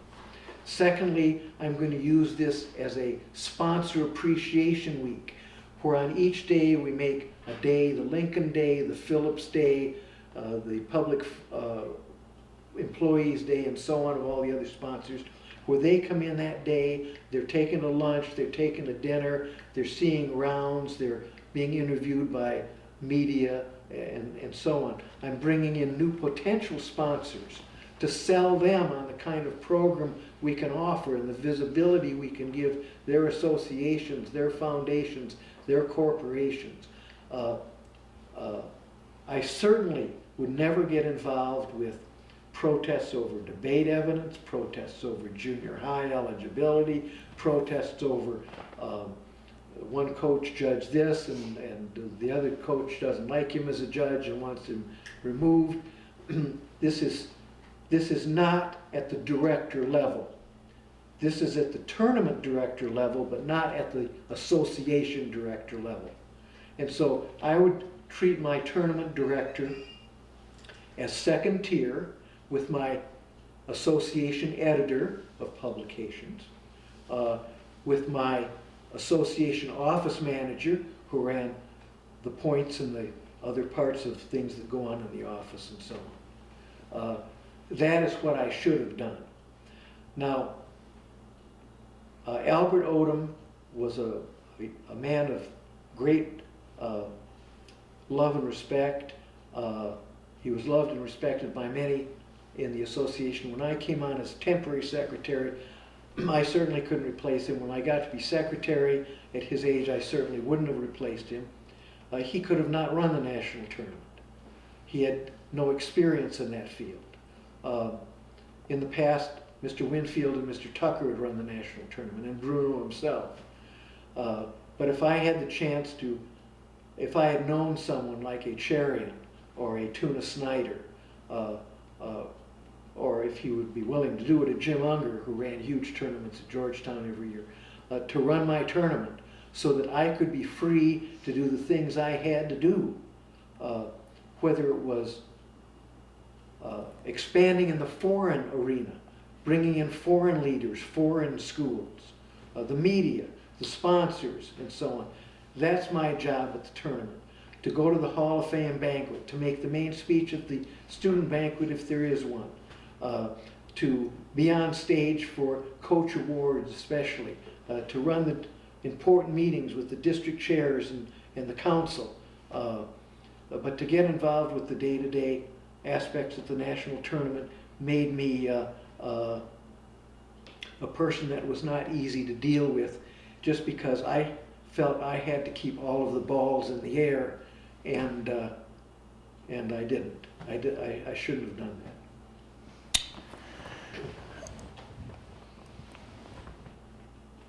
In a few years, that'll probably go faster than I want.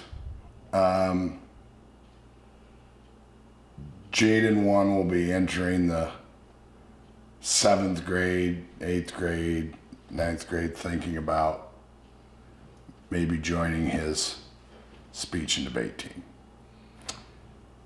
John David Koshy, a few years after that, during that same time, Maribel Seidelman, Andrew Seidelman. These are all young kids of staff members in the organization. Gracie Shapaw was just born.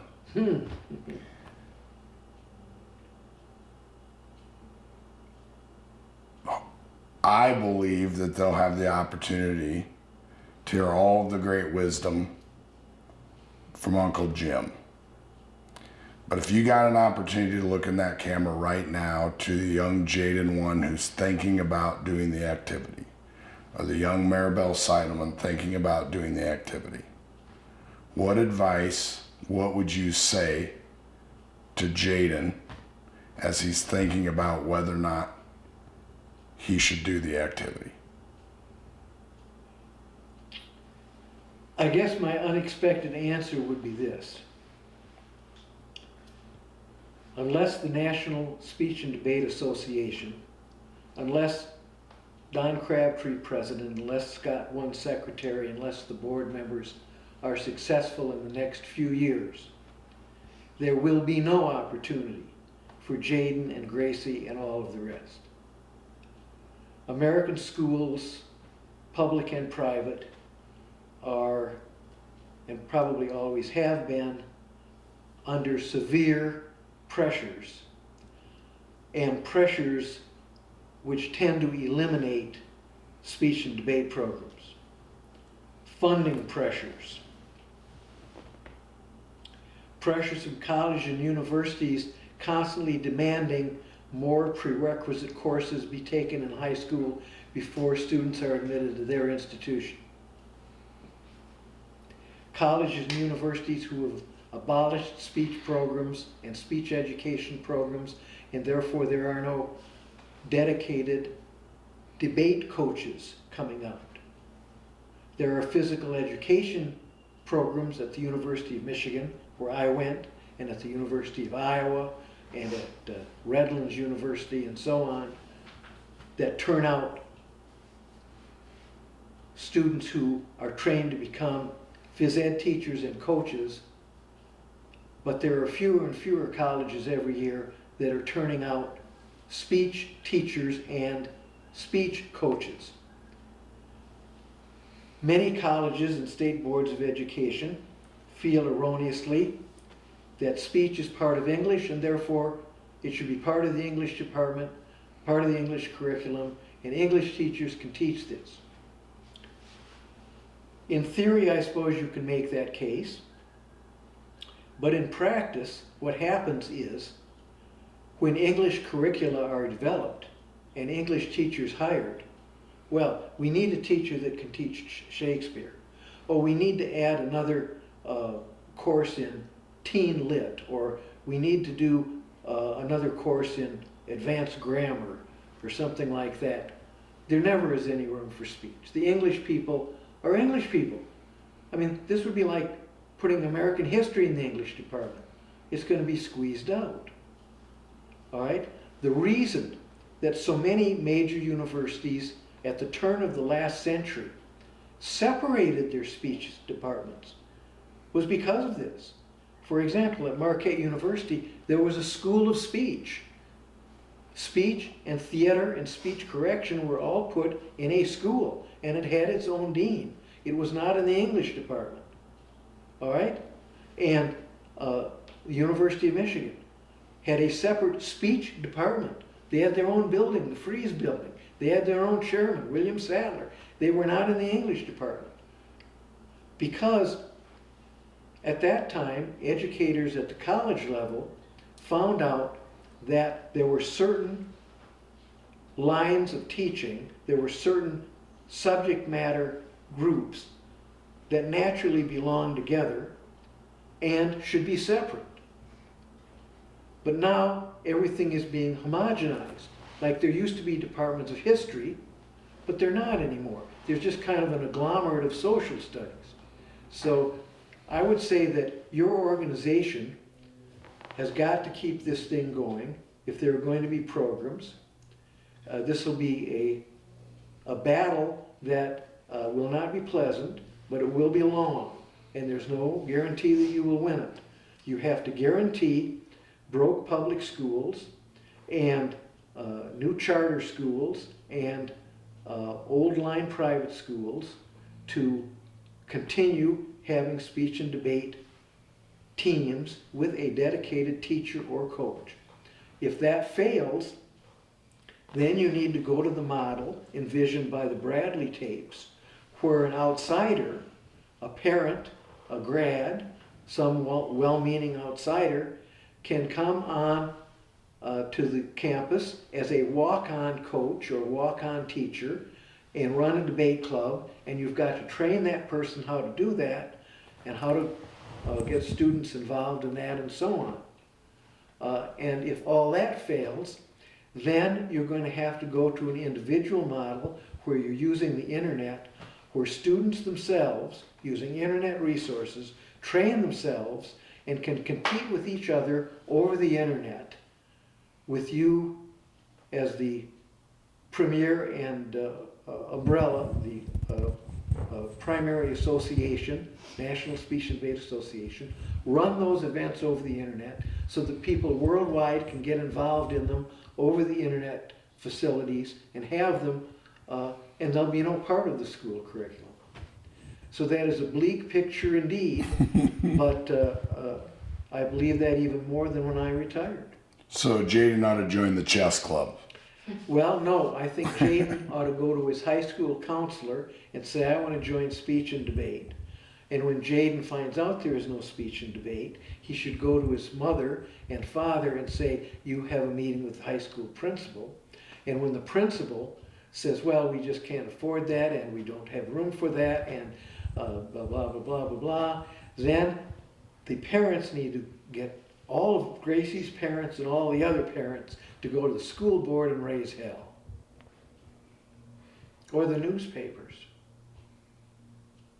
In a country that has presidential debates to decide who's going to be their chief executive officer, why does every school have badminton teams and parkour clubs and cooking clubs and chess clubs, but there is no room for debate? Jim, share, over all these years, there has to be some incredibly bizarre and funny stories that you can share with us from your experiences. So now we just have some time for you to tell us about a few of those that you think people might find really interesting. I think the most bizarre thing that happened at the San Antonio National Tournament. I think that was 1984. I was a board member at that time, and I was one of the board members appointed by Mr. Winfield to adjudicate protests, along with Mrs. Barton and another person. This coach came up to Mr. Winfield on the quad between debate rounds and said, "When are we going to have some more of those flip rounds?" And Dennis says, "Flip round?" He says, "Yeah. In the last round we flipped for sides. That was very exciting." And Dennis said, "Well, the last round was a preset round. Why did you flip for sides?" And investigation, Dennis asked our committee to investigate what had gone on here. The man says, "Well, this judge came in and said this was a flip round and we had to flip for sides." And I said, "Judge, what did the judge look like?" Well, this was a very large man who wore a kind of a cap.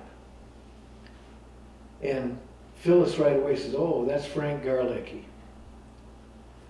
So we knew he was not a judge in the round, so we looked at the schedule and it was Frank Garlicki's team as one of the two teams in the round.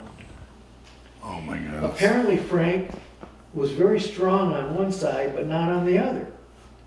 But they were assigned to debate on their weaker side, so Frank decided he would go into the round and say this was a flip round and flip a coin. And I don't know whether he just thought a 50-50 chance of being on the right side was good enough, or whether he had some other scheme to have that they called the coin, and he said, "Oh, good, all right, you're on this side, and this I'm on the other side."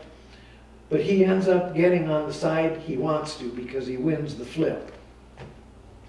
The end of the story is they lost the debate. Now, Frank Garlicki was very famous at this same tournament for another con or ruse he used. His team would be assigned to debate in a certain room, but they would not get there very early. The team they were debating would go into the room and start setting up. And Frank would come in with a blank ballot in his hand, kind of waving it around, saying, "Oh, is this room 206? Oh, yeah. What side are you on?" "Oh, affirmative. I haven't judged much this year. What's a good affirmative case?" "Oh, we'll tell you a good affirmative case." So they tell their case, and he goes out and tells his negative team, and then they go in and know what they're debating against. Oh my heavens. So that's probably the most bizarre thing that happened to me at the national tournament. But in any competitive situations, there are people who always are looking for any angle, even if it's illegal. And there are also people that suspect other people of doing that, whether it's true or not. So there's always a lot of tension there in the tournament format. But what's the most bizarre thing that you've had to deal with in your 12 years? Oh boy. I recall there was this one famous junior high protest in Birmingham where a junior high kid entered a scripted event where you're supposed to have a script. And the student did not actually have a script. They just had a blank booklet in their hand. He was memorized. He was memorized. So he was saying the literature exactly how the literature was meant to be done, but it was a reading event. And I understand the parents were a little upset and the coach was a little upset. little upset. Well, you know, your creation with Billy and others of the NJFL is something we haven't talked about much on tape. And now that you say that, that's something that maybe we should think about, is the junior high program and the NJFL. We should get your thoughts on how that came about, the brainstorming involved with that, because you talk about, earlier we talked about your vision of a streamlined membership and experience from junior high, high school on to college and involvement in Pi Kappa Delta. Instrumental in that plan is something unique with junior high, and I know the vision for that was unique as opposed to the high school vision. There were slight differences for that audience. Talk a little bit about who is involved with the brainstorming of NJFL and what the vision for that was. Well, I did think that up, and it failed badly. But then Billy Tate became interested in this, and he managed to jumpstart it and get it to succeed, which I was enormously grateful. My thought was that the National Forensic League membership was declining. It was declining because schools were abolishing programs, or programs just fell by the wayside because there was no coach. And it occurred to me that the seeds of a high school program are in the junior school, whether you call it a junior high, a junior school, a middle school, or later elementary, whatever. It's in the 7th and 8th grades, basically, or sometimes 7th, 8th, and 9th, where you can get very hyperactive, interested kids interested in activities. And it would also be activities that would be very positive for them educationally.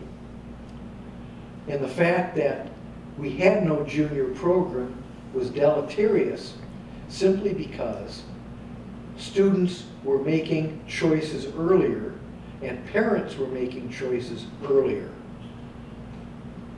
If a kid gets to 9th grade or 10th grade and suddenly says to his mother, I'm going to quit band this year because I want to debate. And his father says, wait a minute, 2 years ago I spent $300 on that tuba, you're going to be in the band. Or a kid goes out for soccer, and maybe he's not very good or she's not very good, but they're playing soccer and they're on a team and the parents are happy. And they get to high school and want to try something else. Well, they've already bought the soccer shoes, and the kid's kind of identified with soccer, and his friends are in soccer, and her friends are in soccer, and so on. And we needed a foothold so that students who would value our program in the high school and never be able to do it had a chance to make a decision down where decisions were being made. So I gave all that rhetoric to the board. Now, the problem you face in the junior schools is that many people in administrative positions and teaching positions are very fearful of competition. Some of the youth things on a national level, like AAU swimming, so on, and ice skating, and even beauty pageants, have younger and younger children involved, and then the parents become kind of hyperactive about it, little league parents, so to speak, and a lot of administrators won't put up with that kind of thing. They want a good, solid local program of some kind, Doesn't cost much money, but they have a program that they can write on their report to the state Board of Education. So I constructed a system of where there weren't any tournaments. Kids would be able to gain points by giving speeches in class or in assemblies, okay? And then if the school chose to go to some meets, usually these are festivals where kids are graded A, B, or C, they got points for an A and a B and a C. Or if in Texas or some of the states that did have tournaments for that age, you know, they could count their tournament rounds too. But nobody, you didn't have to be in a tournament or have tournament experience to gain membership. You could gain membership in your own school and so on. So this didn't go over very well. There was very little interest. My view was that the high school coach would go into the junior highs that were feeder schools for her high school and kind of mentor this and get it going. None of the coaches were interested in extra work, very few. My other thought was that district chairman in that district could also serve as kind of a mentoring agent to go around, and that didn't work either. When Billy came on board, he realized that the way to start this was to take the schools that were competitive already at the junior high level and get them involved, because they would become active and the word would be spread amongst the peers in communities and in states and so on. And the junior high that you run now, the National Junior High Tournament that's so successful, is a competitive tournament. In my own defense, I'll say probably in the 1990s, that was not as saleable to the junior high administrators and teachers as it is now, because there seems to be more athletic and academic competitions in middle schools than during my time. For a long time, I said the phrase or I've said the phrase "horns in the hands" in the 4th grade, and I always thought that the band had it made, because I remember in the 4th grade, my father bought me a trumpet, and I had to play that trumpet all the way up until finally I had the excuse that I needed to be in the halftime of the football game. I needed not to be out on the football field blowing the trumpet. So finally, I was able to let that go. But because they invested so much in those lessons and so much in that, and there was so much personal investment between rehearsals, practices, the investment in the trumpet, listening to me playing and probably not enjoying what they were hearing over and over and over during those practices, that the thought of giving up that amount of time that had been devoted to it isn't something that a parent's very excited about. And there's only so much that the plate of a high school student can handle. And if they start filling up their plate with other things earlier, and you're not part of the main course until they're in the 9th grade, they might not have any more food left on their plate or any room left on their plate for your entree. And I think that makes a lot of sense. When I coached, and all of the great coaches did this, Jim Hawker, for example, Art McMillan, and others, they would actively go down and recruit in their middle schools and junior high schools. They would have meetings. Perhaps they'd have a mini debate that they'd show the kids. They would try to identify kids that might be interested in that kind of thing. They'd talk about what they did at the high school debate level and so on. And those were the schools who usually ended up being much more effective than the schools who just waited for students to arrive and then had kind of a beginning meeting for those interested in debate. Well, people didn't know what a debate was, that didn't know a debate from an eggplant. So they didn't show up. And it's interesting to me that I don't think a month goes by when someone does not tell me, oh, I wish I had been in debate in high school. In fact, I was having breakfast yesterday at McDonald's, and I usually like to read stock market reports during my breakfast, but other people who are at McDonald's like to talk to you. So this man is sitting there, and he says, how long have you lived in Sun City? I said, I've lived in Sun City 11 years. He says, well, I live in Sun City, Grand. He says, I lived in Ohio. I was an insurance man. I says, well, I lived in Wisconsin and I ran the National Forensic League. Oh, forensics, that blood stuff? And I said, no. And I explained to him about speech and debate. He says, you know, every day when I was in insurance, I wished I'd gone out for high school debate. But I was a little shy and didn't do it, and I really have regretted that all my life. That goes on again and again, and I'm sure you've experienced it too. And you're right, you've got to get the parents and the students knowledgeable about what this has to offer. Now, if they often take the position that many fathers did when I was coaching debate, I played football in high school and my son's playing football. He ain't debating. Fine. A decision's been made based on information. It's not just been based on tradition. Well, that was based on tradition, but not based on lack of information. So I think the junior program is one of your strengths. The last thing I'm going to ask you, Jim, is you mentioned earlier that you were with Bruno toward the very end of his life, and he mentioned to you his thoughts on what needed to be done with the league. I know that you were beside Albert toward the, at the end of his life, and I believe that he said to you, protect the league before he passed.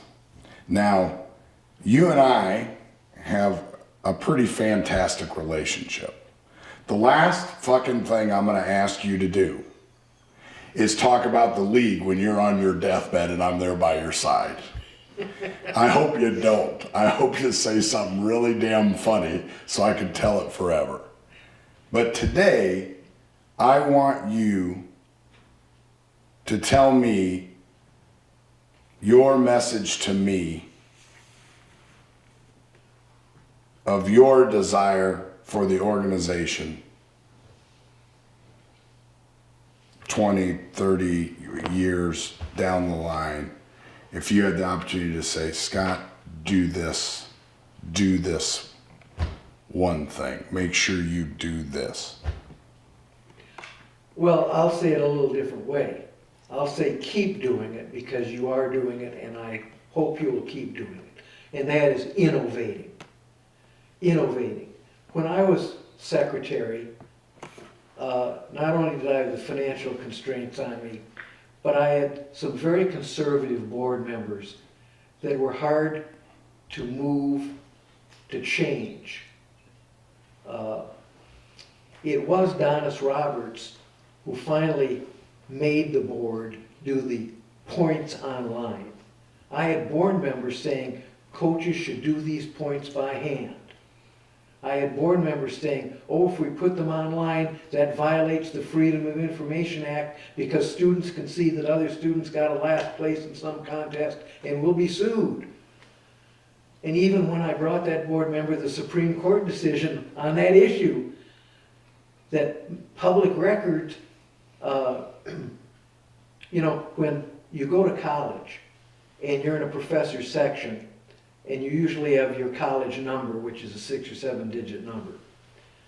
At the end of the class, the grades are posted by number, and you can go into the quad and see your grade because it's your student number, and so on. Maybe that thing has to be kept private, not your name next to your grade or something like this. But I never understood why people dug in their heels on internet records because we're violating a student's privacy, we're embarrassing students. when the records were on tab sheets that were passed out to everybody at the tournament. I mean, if the cat had escaped the burlap, it was at that time. Not by 2 months later, we put all the records on the internet. So no, keep innovating, because the more you can do with foreign outreach, the more you can do with junior high outreach, the more you can do with getting the commonality between our college colleagues and our high school colleagues, that's positive. The more you can do with electronics. I mean, we are in the electronic information age. When I have 9th grade kids on my skateboard team who are wedded to their phones, I can't get them off their phone. They're on their phone when they're skateboarding around. They are wedded to electronics. Every kid is. And of course, the brightest kids, the ones in speech and debate, they know all about the electronic fields. And that is a huge engine for education. So keep on doing that, and the future is bright. Jim, thank you so much for spending the day with me. Thank you. Billy Tate once said, if you asked Jim Copeland the time, he would teach you how to build the clock. My answers have been long and boring, but at least you got the full story. That's my story, and I'm sticking to it. All right, thank you so much.